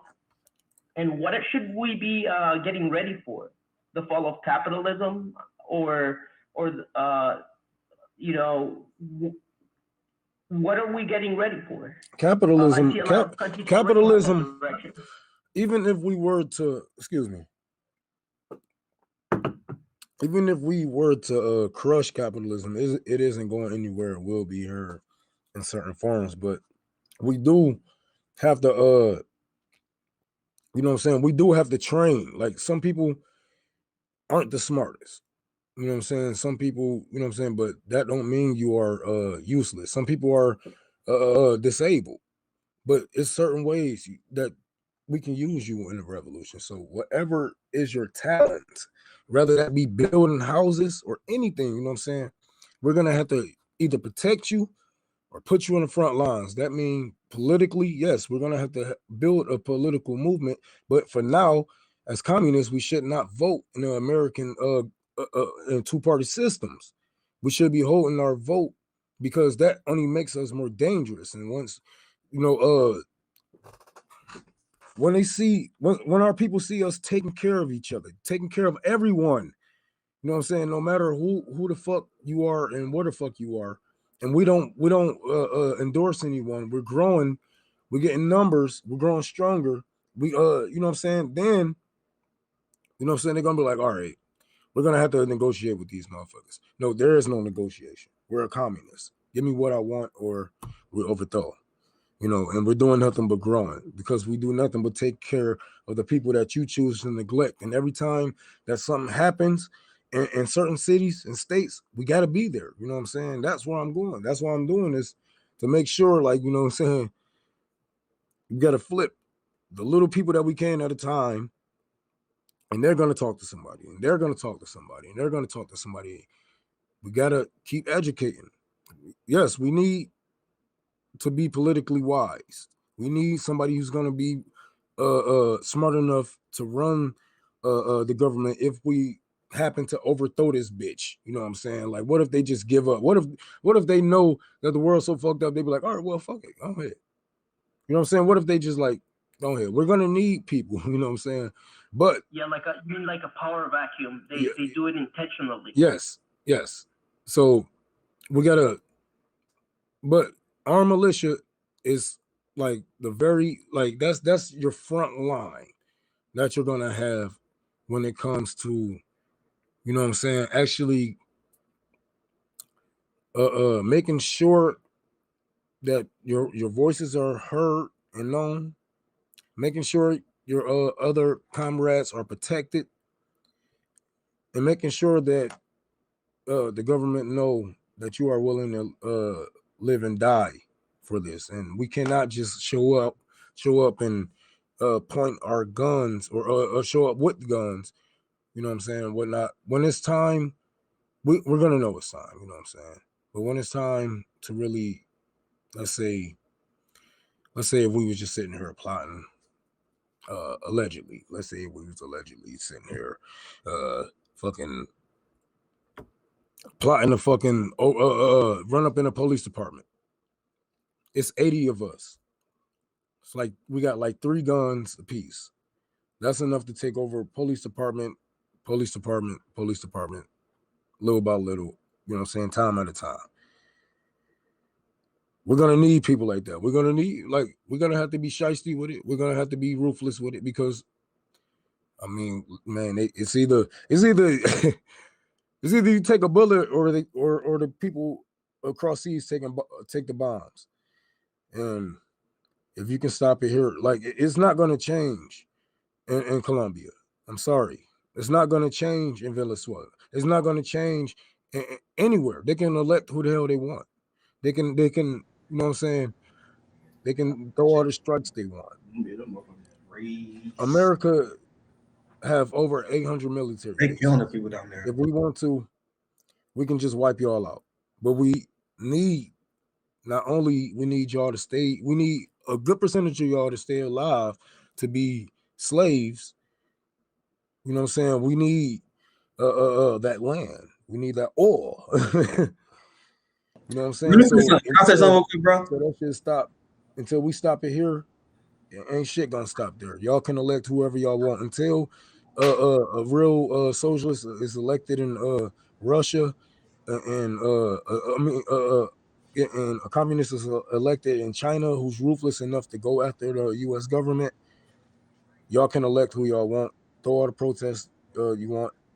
Nothing is going to change, because we always going to have robots, military people, robots, police officers that go over there, and Israel, and all these motherfuckers. It's never going to stop. It's never going to stop until we say it's enough. Bro, let me say this. I don't know, dude. I don't know if you can hear me, but I can hear you now. He broke down the many socialist movements in the South American countries, right?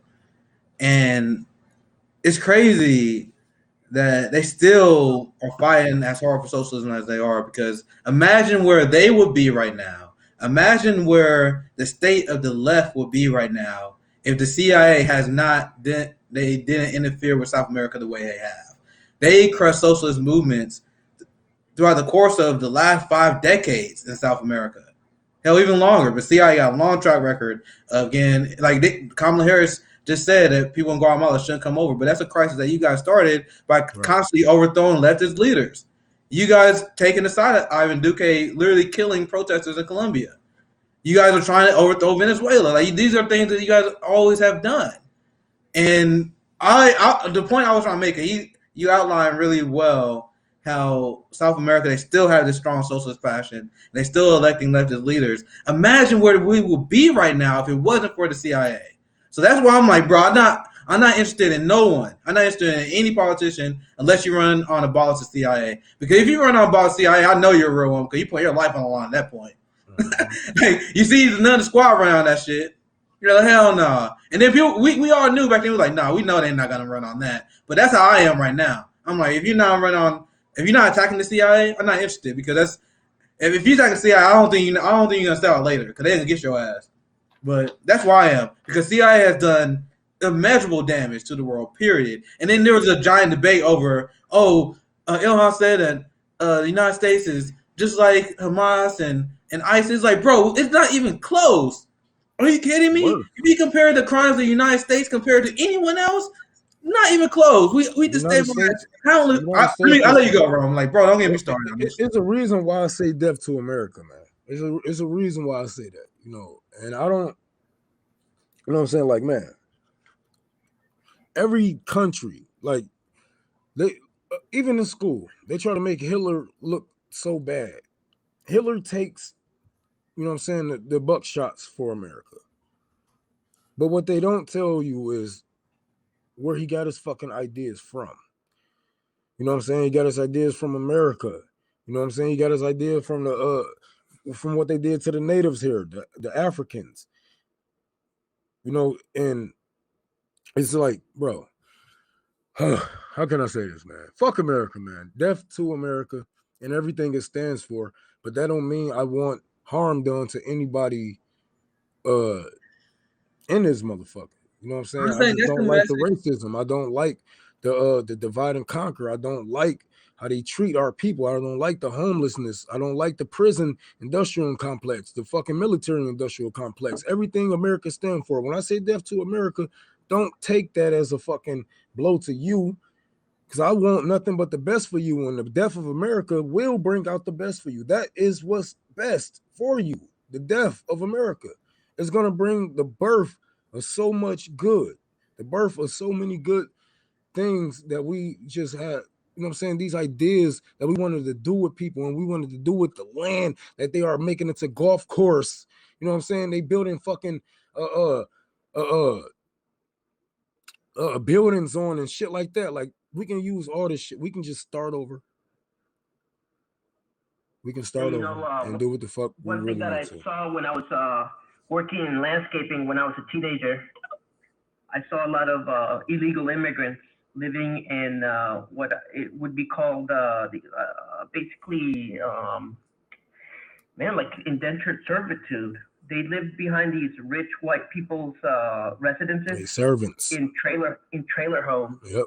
And they would wake them up at 4 a.m. in the morning, and they would be going to golf courses, building golf courses, and putting all the trees in the golf courses. Yep. While rich white people would just be coming around 9 a.m. to tee off, and like you could see all of the illegal immigrants where their skin was like so burnt from the sun, red, and they were so oppressed. And I was like, I did that job so that I could get a feel for what exploitation looks like in the United States. And what I saw is the brutality of it, and also the audacity of rich white men to subjugate other human beings for purposes that are so banal, like just shallow as objectives.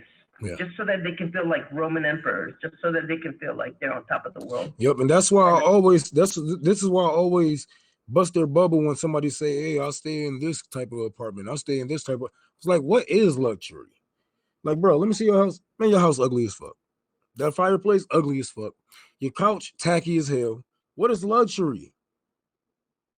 What is luxury to you know what I'm saying? Like, bro, you don't need all that. You know what I'm saying? Even if you do, bro, that shit ugly. I'm gonna bring you down because you feel like you all high and mighty. Guess what? Your green ain't even grass. Your grass ain't even green in mine, bitch. My yard look better than yours. Your house ugly. You dusty. But no, but yeah, man, fuck these niggas. I be bringing this shit down, like, you know what I'm saying? Like, all the, you know, I stay around, want to be middle class motherfuckers, and when they sitting here, they be talking about what they got, be like, and okay. Also, some of their children, they may be like 19, 24, 25. I drive a Porsche. Not only that, they'll order you around like as if you didn't have an education, as if you're not a human being. That, like, I'm 40 years old over here. You know, I've lived 40 years. I've read a lot of books, and I've done a lot of technical training. I've done a lot of university, read a lot of books on my own, political theory, all sorts of science books that I read. And also, I'm really good at what I do. And a lot of this, the empathy, empathy and education go hand in hand, because if Americans were educated on foreign policy, you know what I'm saying, and not in a CIA type of way, you know what I'm saying? If we were truly educated on foreign policy, people would treat each other better than what they do. We wouldn't even call, I don't say illegal aliens, because nobody is illegal on fucking Mother Earth. How the fuck is somebody illegal? I know, that's fucked up. Hey, but some of these guys, the white guys, they're like 19 to 25. They come to the workplace, they start giving you orders. as if you hadn't done this shit for 20, 30 years. Yep. And they feel like it's okay. They'll just give you orders. Hey, you're darker skin, you look like an illegal immigrant, I'm just gonna tell you what to do. And guess what? And the employers, they're like, okay, you don't know English, so I'm gonna discriminate you. That's why I pay you that much. Okay, you don't have a university degree. That's why I'm gonna discriminate you. Okay, you don't have citizenship. That's why I'm gonna discriminate. That's why I'm not gonna pay you. But guess what? 3 years, hey, I got a university degree. Hey, I know how to speak fluent English. Hey, I got my papers, my citizenship papers. What are you gonna do now, motherfuckers? Fire your ass. What are you gonna do now? You gotta pay me what it's worth. No, because you're Hispanic. We're gonna fucking pay you $20,000 less than we'll pay a white guy to college. Yep. And that's like, okay, so the system's fucking rigged, man. Yeah. And the first thing we gotta take back control of is the resources. The labor. No, you can't. The labor. Look, listen, bro. We okay. Look, we harbor in the little labor that we do have. I mean, the little resources that we do have. It's the labor that we have to put on hold. It's the labor that we have to take back. It's our labor, like you just had explained how is the immigrants, building these golf courses and buildings and they actually out here. It's going to take us to educate one another and stop the labor. You know what I'm saying? Because look, as I say it every time, almost every show, 15 people own 80% of our wealth, and I think it's less people than that. You know what I'm saying? So, look, we got what we got right now, but if we was just to stop working for these motherfuckers, like if we was just, like, okay, it's gonna get hard, it's gonna be rough. We might not eat. We might have to go and really do some communist shit, socialist shit, and really have to knock on each other's doors and put some food together as a village outside in a big ass pot to feed the whole fucking neighborhood. But in the end, it will be worth it. It will be worth it. National work stoppage, right? Yeah, so basically general strike is what he's talking about. Yeah. And look, you don't need 70%. Look, 70% of Americans are not gonna protest. Too many of us, you know what I'm saying, profit off of y'all destruction, off of y'all labor, off of y'all backs. You know what I'm saying? It's gonna be a lot of people that you thought that was your friend. When they see them green ducats leave, they're gonna turn it back on you. You know what I'm saying? All these people that was, as you can see, how they doing the kids right now at the border. All the liberals that say, oh, well, Trump got kids in the fucking cages. Where them people at now? You know what I'm saying? So, hey, look, first of all, it's gonna take for us to hold back our labor. You know what I'm saying? And just work in between each other. That's it. Work with what we have and just ignore the fucking government. Don't pay taxes. Ignore them. Because at the end of the day, if y'all really want to, like, man, it's gonna not only ignore them, y'all gonna really have to be out there with guns. You know what I'm saying? We're gonna have to really strap up because the police gonna be trying. Nigga, it's gonna get real bad out there because as we can see right now, when people do have enough in America, what do? They riot, they tear up the state. And what do the state do? They send out the police to protect the state. You know what I'm saying? They need the economy to keep rolling. So if we stop, the police gonna be like, nigga, they probably gonna be snatching our ass up. It's gonna be some bullshit. But nigga, we can do this shit, man. Like, motherfuckers just scared. But if enough of us do it, they can't stop us. You know what I'm saying? Like, the problem with Americans is only, 1,000 of us protest at a time. 5,000 in this city and 5,000 in that city. No. Everybody go to Washington. We need 1 million people in Washington. And this is not a march. This is the takeover.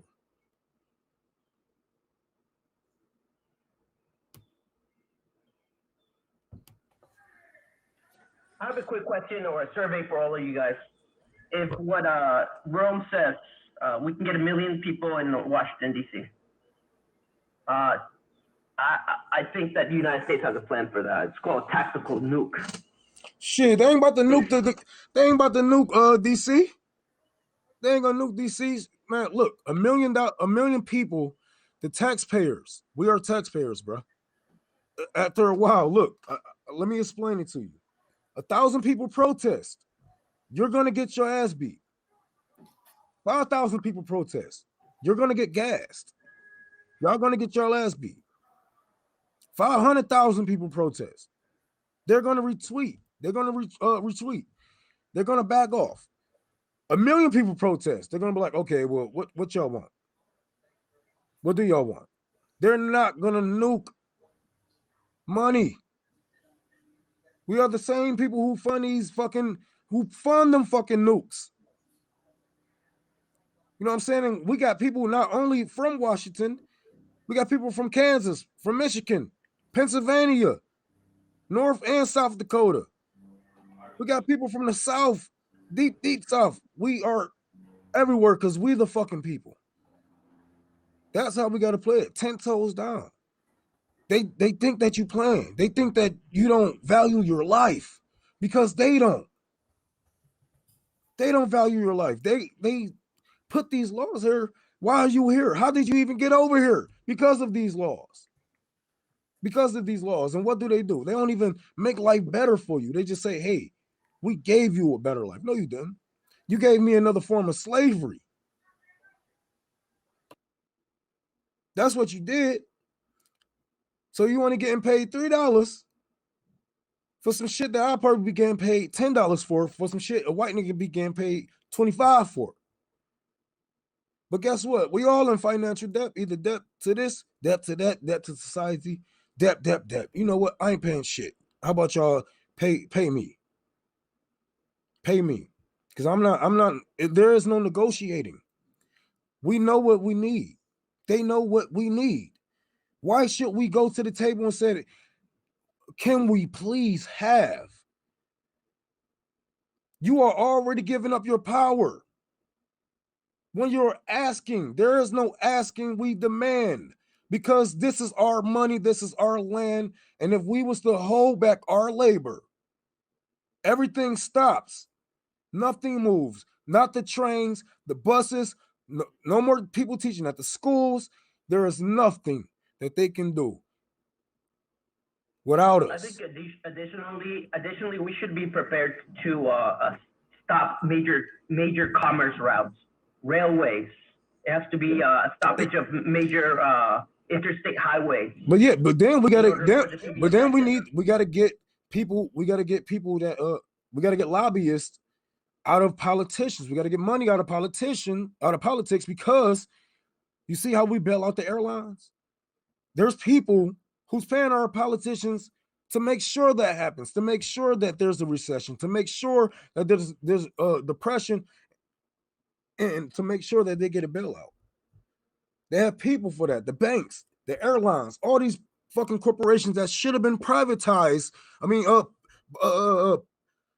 publicized by now, from all the money the taxpayers then fucking paid off into. But they have people for that now. So we have to go after money in politics. If we was to look, labor first. You know what I'm saying? Once we fucking do the mutual aid thing, take care of one another in each other neighborhoods, then they're gonna be like, okay, these niggas ain't fucking around this time. What do y'all want? This is no negotiation. We want you gone. There is no meeting us halfway. There is no maybe you only can pass. We only can do lobbies. You know what I'm saying? And locally, no. Get the fuck out of here. Period. That's what we want. What are we gonna do with the Praetorian Guard? Kill them. No, I'm playing. I mean, what are we gonna do with them? There's a whole a series of generations of people that have grown up protecting these rich motherfuckers. Yeah. That's their only purpose in life, and that's how they can get a marginal better life than all of us. I mean, yeah. I mean, like, what do we have to lose though? What you got to lose? Honestly, like in my opinion, like to answer this scholar's question, like we gotta go ahead and or at least get prepared, at least help us either get armed or at least get trains, help us, that. Some of us have to go ahead and get arms. Some of us have to go ahead and, like get all the ammo and the body armor needed for all those other people that are going to go fight out there. And like in terms of like those people that are still going to be training to go ahead and protect the rich and their property, well, fuck it. If we have to go ahead and do what we do, then yeah, I'm not going to go and say it because obviously Twitter's going to go ahead and fucking suspend my account again. But yeah. Yep. No more fucking kumbaya, my lords. We got to demand, man, because there's only so much time that we have on our hands to get this shit correct. Like that's why we do what we do at 10 demands. So it's short demands. No more voting. No more voting. Yes, I said it. No more voting. Fuck it. Agreed. You know what I'm saying? Like it's they're gonna do what they want to do. And no matter how many times you yell at them, how many fucking times you call your state representative. No, I ain't calling that bitch. Fuck you and her. Why should I? Look, the big thing that we're missing is the solidarity from the U.S. population. We have been divided into classes and subclasses and all sorts of races and sub-races and sub-ethnicities and this and that. So that there is no solidarity here. Don't do that to my hat. You look at a country like Bolivia, they were able to get all of their Native Americans together and go and vote a Native American president, and that president's doing great things. Without war, without anybody shedding blood. The problem with the United States is that it's non-homogeneous. There's people from all walks of life, and a lot of people in the United States that have come to the United States, some of them are refugees from war, but they were actually the ones that had been hired by the United States, meaning like to be informants, to be like the sellouts, like the Venezuelan sellouts, and then you got your Syrian sellouts, and you got your terrorists in the United States that have actually done damage to their own people. So it's hard to get solidarity from people like that have already sold out their own kind. Shit, I ain't looking for solidarity with them motherfuckers. Look, we got to educate who we can, and we just got to get the fuck on. That's it. We got to keep it moving. I'm not sitting here debating with you on why this is right and what is wrong. Either you know or you don't. I'm getting the fuck on because I don't have time to waste. Hey, baby, don't mess up my hats. My hats cost a lot of money, girl. Well, not that one. That one was like $10, but that one was a lot of money. Yes, that one was a lot of money. You got a lot of hats. Yeah, I got a lot of hats. I like hats. Because I don't like when my hair not cut, and I don't like cutting my hair for every stream. I'm lazy. Why don't you cut your hair? Because I'm lazy. I want to see. No. Yes. That's why I got the hat on. Let me see. Get out of here. Messing up my show, man. Get out of here. Let me see. Bro, my hair not even cut.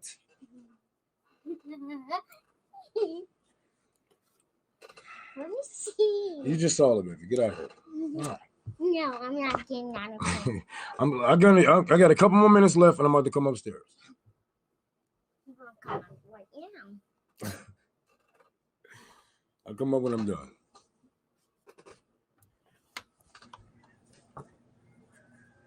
Let's sit down with your brother. So thank everyone for watching. If you're liking the stream, please like. That helps us out, beat the algorithm. Support the Patreon as well for Hampton Leftists. Only $3 a month. Get the Discord link. Only $3 a month. But anyway, we enjoy your. I was just talking to you guys in comments. Hope you guys enjoying the stream so far. Like I said, I'm just vibing watching the UFC fights too, listening and learning, vibing. Yeah, man. Oh yeah. But yeah, man, we just gotta be 10 toes down, whatever. Stop being scared to shed blood because hey, look, the government gonna kill you anyway, dog. Like either they're gonna neglect you with the health care, you know what I'm saying? They're gonna put you in so much debt that you're gonna have a heart attack, like many people do in America. No matter how we look at it, the government is gonna be the reason for your death. Straight up. And you might as well go out with a bang. That's how I feel.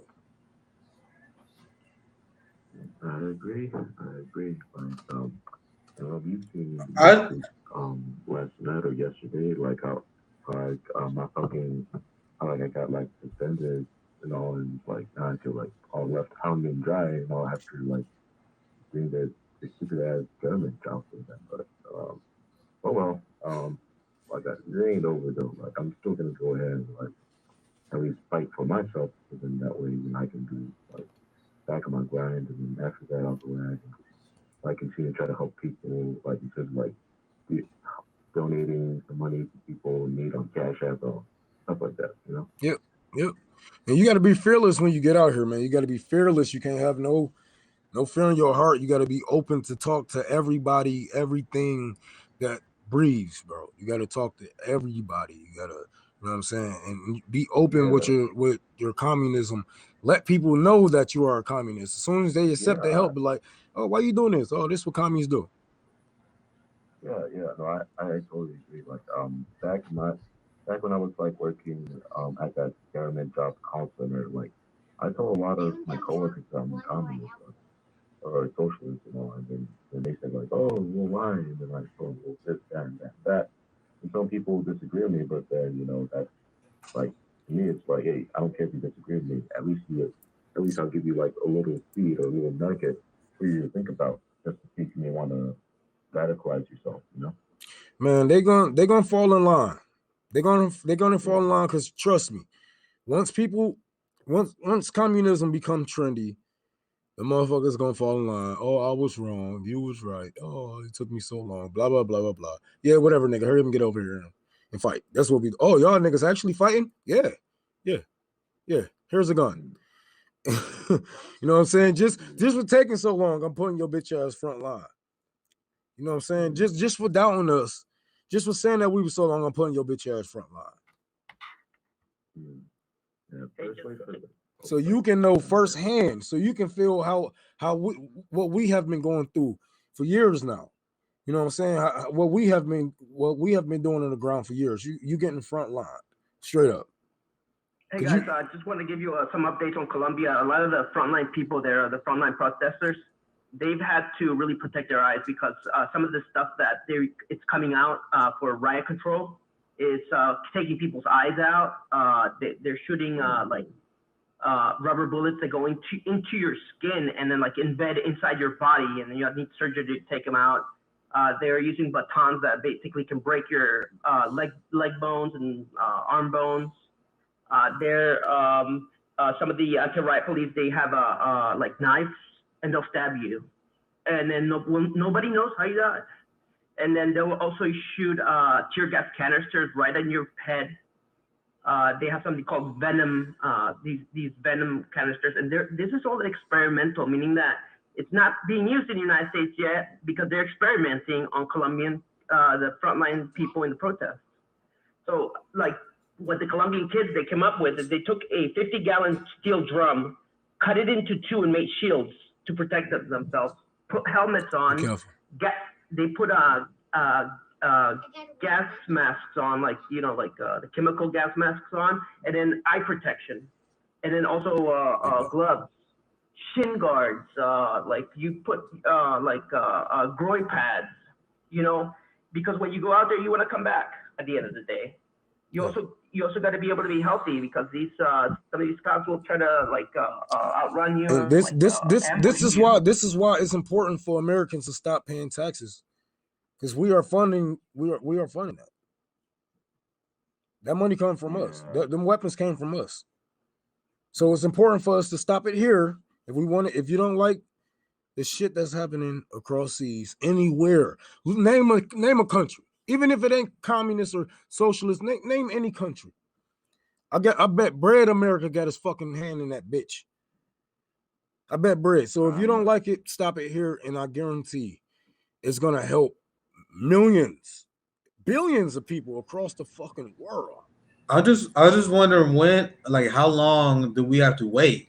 Like the only reason I'm doing what I'm doing, the only reason you doing what you're doing, a lot of reason that a lot of my friends do what they do, because we gotta spread the message, because people are not ready. I was just covering the Colombia story, and they was ready for a general strike. 73% of the public was ready to general strike when they needed to. We're not even close to those numbers. And like Rome said, there's a lot of people that are more than happy with the comfort that they live in America, knowing that they're exploiting other people. Like you tell them that how our capitalist system is upheld by children's slave labor, and then like, what's the alternative? Not that. Fuck that. I don't want my taxes funding that. I don't want my taxes funding bombs. And I'm down. I'm ready. Like, do we need Miami to be under fucking water for people to start protesting? Like, they're literally ignoring climate change. So it's going to happen, Rome. And this is what we've been talking about. It's going to happen. Because what happened when climate change get worse and people will continue to get displaced? Republicans always complain about the migration crisis. What do you think is going to happen when the Middle East and Northern Africa, the sub-Saharan desert, becomes uninhabitable? They always say it's going to be a migration crisis they've never seen before in human history. What do you think is going to happen? The people are going to stand at the border like, oh, I wish you would let us in. No, bro, you're going to see a massive collapse of society, or you're going to see massive death because you're going to have authoritarians that are like, okay, you got these people that try to bust the borders. I'm not even talking about America. I'm talking about Europe too. But you're going to have a lot of people that come from South America because things are going to continue to get more destabilized down there. And then there'll be a giant migration crisis on top of the fact that we're going to have literally giant areas of the world where they rely on fishing culture. They catch fish, and that's a big part of how their economy works. Their economy going to go to shit. I'm talking about now we're looking at the Pacific Islands and Asia and Japan. They rely on fishing. And now they're saying climate change is getting so bad that a lot of these fishes, they are becoming too acidic to use. So it's like, bro, we were about to see a massive breakdown in the economy because of climate change, and no one talking about it. It's like you guys don't understand. Our last chance to stop this was in 2016, not 2020, 2016. The only way we had a chance if Bernie Sanders defeated Hillary Clinton, and then even then we had a hard fight. But then after Bernie lost to Hillary Clinton, we were fucked. Then when Bernie ran against Joe Biden, we were already fucked. But that's our last chance to prevent the worst that's coming. Because you guys don't understand that it's already too late. They already said it's too late. The only thing we can do right now is make sure it's not as bad as it can be if we keep going.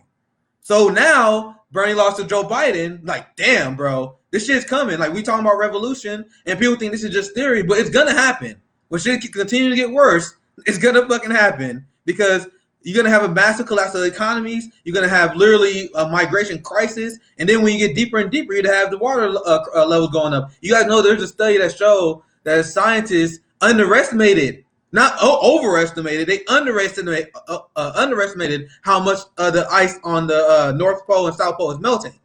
Because there's a giant. I reported this on my show before. There was a giant ice wall that they didn't predict was going to crash. It crashed. It was like, bro, what? And then they panicked. But once again, do our media talk about this? Nope. So it was on that chance to like make it not as bad. But now we literally at the point where the only way we can get our governments to act is not through the Paris Climate Accord. Like a lot of fucking idiots. They were like, Joe Biden getting back to the Paris Climate Accord. Bro, we've been past that. Gene, I go to protests up here in Detroit. There's all types of protests that be happening up this motherfucker. Yeah, I know your army's ready. Like, we got people that are ready, and then people and our grassroots been doing a lot of work. But the thing is, there's not enough people. Like you said, we need 1 million in Washington D.C. Like the George Floyd protest was the largest protest in America ever since the Civil Rights Movement, and even then it wasn't big enough. Like last year, even at the height, we still wasn't anywhere near where we needed to be at in order to enact social change in this corrupt country. Like, we probably need double, triple, or quadruple the numbers that we had last summer in order to really shut this shit down. Don't hurt yourself. No, ain't no okay. Stop.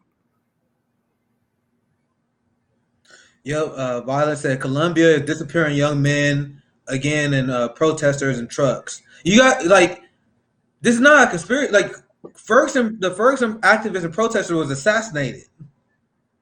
A long list of them. Police retaliation is a real thing. Yeah. Like, there's constant stories of people who to mysteriously been killed. And once again, this is widely reported in Ferguson. A lot of Black Lives Matter activists and leaders killed after Ferguson. So what they do in Colombia is already happening here. But people pretend that Vladimir Putin is our enemy. You want to talk about fucking Russia to me? We are literally assassinating activists for protesting against police, but you want me to be scared of China. Look over there. Look over there. Not our country. That's what they do. As soon as you look over there, they're gonna shoot you in the head. People fall for it. That's what we do our show. We want we're not talking about all this stupid shit like TYT, like, oh, look at Syria. We're like, bro, we don't have time. We are the largest exporter of terrorism. We are the number one threat of world peace. And that's not me saying that. That was done by a poll. Yeah. And other people in other countries, they didn't say China, they didn't say Russia, they didn't say North Korea, they said America. Because we are the largest funder of terrorism. And we are funding multiple genocides right now. You literally had the Jin Kung-un for North Korea. He was like, bro, you guys see what's going on in Israel right now? People are criticizing North Korea, but he was literally saying, like, bro, what Israel is doing to Palestinians is nothing compared to, what is this? This is crazy. And you got them, and we are funding that. Joe Biden defending these people. And then we got someone who's even worse than Netanyahu that's about to be the prime minister. We have Rafali Bennett. And he is literally to the right of Benjamin Netanyahu. He said, yo, the Palestinians don't deserve land. We should just take that shit. That's to the right of Benjamin Netanyahu. Because Netanyahu believed that they should be subservient to the Israeli people. Bennett said, yo, they don't deserve land at all. And they resist, they're going to get killed. He one of the people that the United States propped up because they're far right, and then they want us to be scared of Trump. Trump is not as dangerous as these people, because when did Trump ever advocate for genocide? These people are actively advocating for a genocide of the Palestinian people. But they want me to have Trump derangement syndrome. They want me to care about Marjorie Taylor Greene. These are the people you guys are friends with. Kamala Harris love Benjamin Netanyahu. They love Bennett. And these people are about as bad as it gets, as evil as it gets. And it's a shame, because it's horrible what happened in the Holocaust. That's horrific. And then that's why we got Jewish allies that stand up against the apartheid state of Israel. And then they want to say anyone who criticizes Israel is anti-Semitic. Like, bro, we got Jewish allies who learned from the Holocaust. But the Zionists, they didn't learn from the Holocaust. They were like, all right, we didn't do our own. What the fuck? That's my rant. Fuck organizing. Just wing this shit. Fuck organize it. Just wing it. You know what need to be done. Go for it. Just shoot for it. Just shoot for it. Just shoot for it.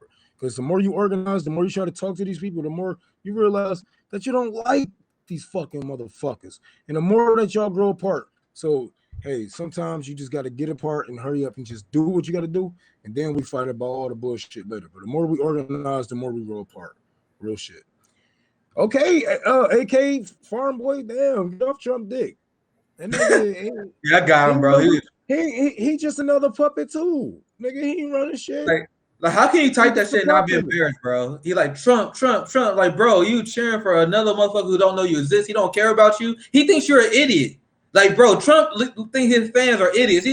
He open about this. He was mocking it like his redneck conservative. Obama do too. Obama do too. All of them do. So you cheering for Trump, like, bro, he don't care about you. He don't give a fuck about you. He scammed his entire in the middle of a pandemic, he was scamming his own supporters to pay his legal fees. Like in the middle of a pandemic, people are literally going homeless. People are dying. And he was like, hey, yo, if you donate to me, we fight and make sure they don't steal the election. And then he took that money and then he used it to pay his legal fees. He heisting you and you still cheering for Trump. What kind of fucking beta are you? Like, bro, if I'm mad at AOC because she was caught funding corporate Democrats, and the left was like, "Fuck you, bro." Trump is literally caught using your money to pay his fees, literally propping up his business. You still like him? You're a cuck. What the fuck? Like, I got no respect. That's all the time we got, man. Let's wrap this up. This was fun though. That's fun. That's a good way to end it. Plug your tour, Ron. Yeah, I gotta get back to these kids, but shit, y'all need to, you know what I'm saying, join me on the tour for the poor. I'm heading to Seattle. I'm trying to do Washington, D.C. right after Seattle, and then right after Washington, D.C. I'm doing North Cal, South Cal, and New Mexico. And then I'm probably going to be wrapping around back up to hopefully New Jersey, New York, et cetera, et cetera. You know, I'm just going to try to wrap around the outskirts of America. I'll probably end up skipping over Texas. I don't know yet. I might end up doing Texas in the winter. So we have to see about that. But yeah, y'all can find me on Twitter on Holy Rome. I do this every month. You know what I'm saying? I'll be there the 4th. I'll be there on the 4th of July downtown Seattle. What is it called? Yvette? I don't know. I've never been there. I think it's called Yvette, something like that. But I'll be downtown. Be one of the only niggas with a whole bunch of shit throwing that shit to people. So catch me out there. If you want to contribute, I got my Cash App, PayPal, all that shit up there on my Twitter. Again, that's Unholy Rome. You can follow me on there. Shit, that's all I've been doing lately. I'm just trying to help some people and put communism back on the ground, give it the facelift that it need in America, because you know these boomers. Yeah, I think so. Yep, that's it. Yep, that's the time. Ever. I hope I'm pronouncing that right. Somebody about to get mad at me. Thank you guys for watching. Make sure you hit the bell. We upload every day, and tomorrow I'm gonna have. I told you guys I'm a co-founder of 10 Demands. Please abolition group, like Ron said. You guys you guys need to stop protesting without asking for shit, and that's the point of 10 Demands. Like, we're not protesting without asking for shit. Jing is a naysayer. I understand you're scared. I understand it's scary. Stop it. Stop it. Look, you don't have to organize. No, you don't. What happens when you organize? Look how many times these people have sold y'all out from the Lincoln Project, fucking Sunrise Movement, DSA, all these motherfuckers. We already know what the fuck we need. Why will we organize when we already know the demands? Everybody need the same shit that we need. Just go out there and fight. Wing it, and people will fucking follow your lead once you really start leading. My point is the outside game is there. We're gonna organize. We have to organize with who? On what? Y'all motherfuckers don't even like people. Y'all don't want to talk to right wingers, left. You know what I'm saying? People that's that's the point. Left. Who are you gonna fucking organize with? Really? You're gonna organize with the bourgeois motherfuckers? Who are you gonna organize with? Sometimes you just have to really wing it in order for people to fucking follow your lead, man. Sometimes you're just gonna have to throw the first blow in order for the fight to start. That's how it's gonna start. That's how it's gonna organize with what, and then what? Somebody's gonna be looking for clout. Somebody's gonna sell out to these fucking lobbyists. Who's gonna sell out to a party? Now we're organized, and now we're endorsing the next fucking Democratic presidential candidate. Fuck out of here. What is your demands? Your demands are my demands, right? Your demands are my demands. Get out there and fight. Fucking organize with these motherfuckers. You ain't gotta. And sometimes it's best to keep your circle small. It's best to fight with just a handful of motherfuckers. Because then your fucking foundation is stronger. Your foundation is stronger, and then you grow. Then you grow. But don't fucking sit here wasting your time 2, 3, 4 years organizing to get some type of organization off the ground. Then now you need money, and now you need sponsors, and all these people coming in and throwing money at you. And next thing you know, you sold the fuck out before you knew it. Before you knew it. Yeah, that's great. The blocking the roads and all that shit, that's great. But we need to fucking amp that shit. Amp it up. Because it obviously didn't work. Because they are waiting for us to do some shit like that. They got laws for shit like that now. You know what I'm saying? Especially in Florida. People can kill protesters. They ready. Are you ready? So next time you get out there and try to block some traffic, Matt Gaetz said, hey, run their ass over. Then what? Then what? Then it's gonna take you. Then that's what's gonna take to show that I'm right. That you gotta fucking stand up. That you gotta be willing to die. That you gotta just get out there and fight. Like honestly, who or the fuck you gonna organize with? Let me just say this: what I'm interested in organizing is strikes. and I mean, that's it. I mean, just wing Like, it. that's Take it. your people, take your followers, and get outside. Get outside, and make That's it. demands. When your neighbors see it, they can be like, "Oh shit, that's Gene. Yeah, nigga, it's me. Come out here. What you fighting for? Everything." Because Everything.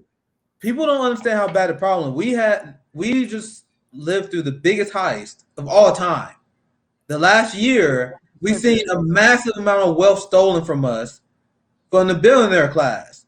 The working class literally tanked while billionaires made trillions, $5 trillion. That's the last number I saw.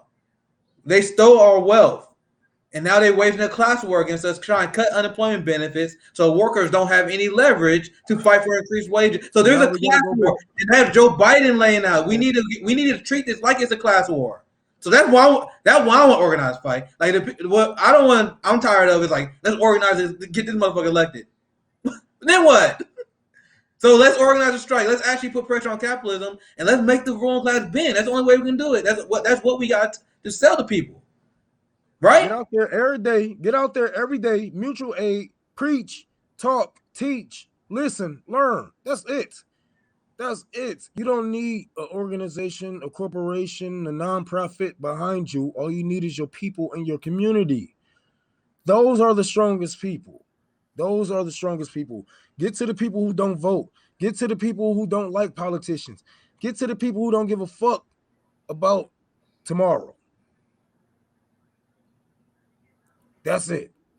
That's what I do. I just go and talk to niggas, and niggas be like, you know what? I'm ready.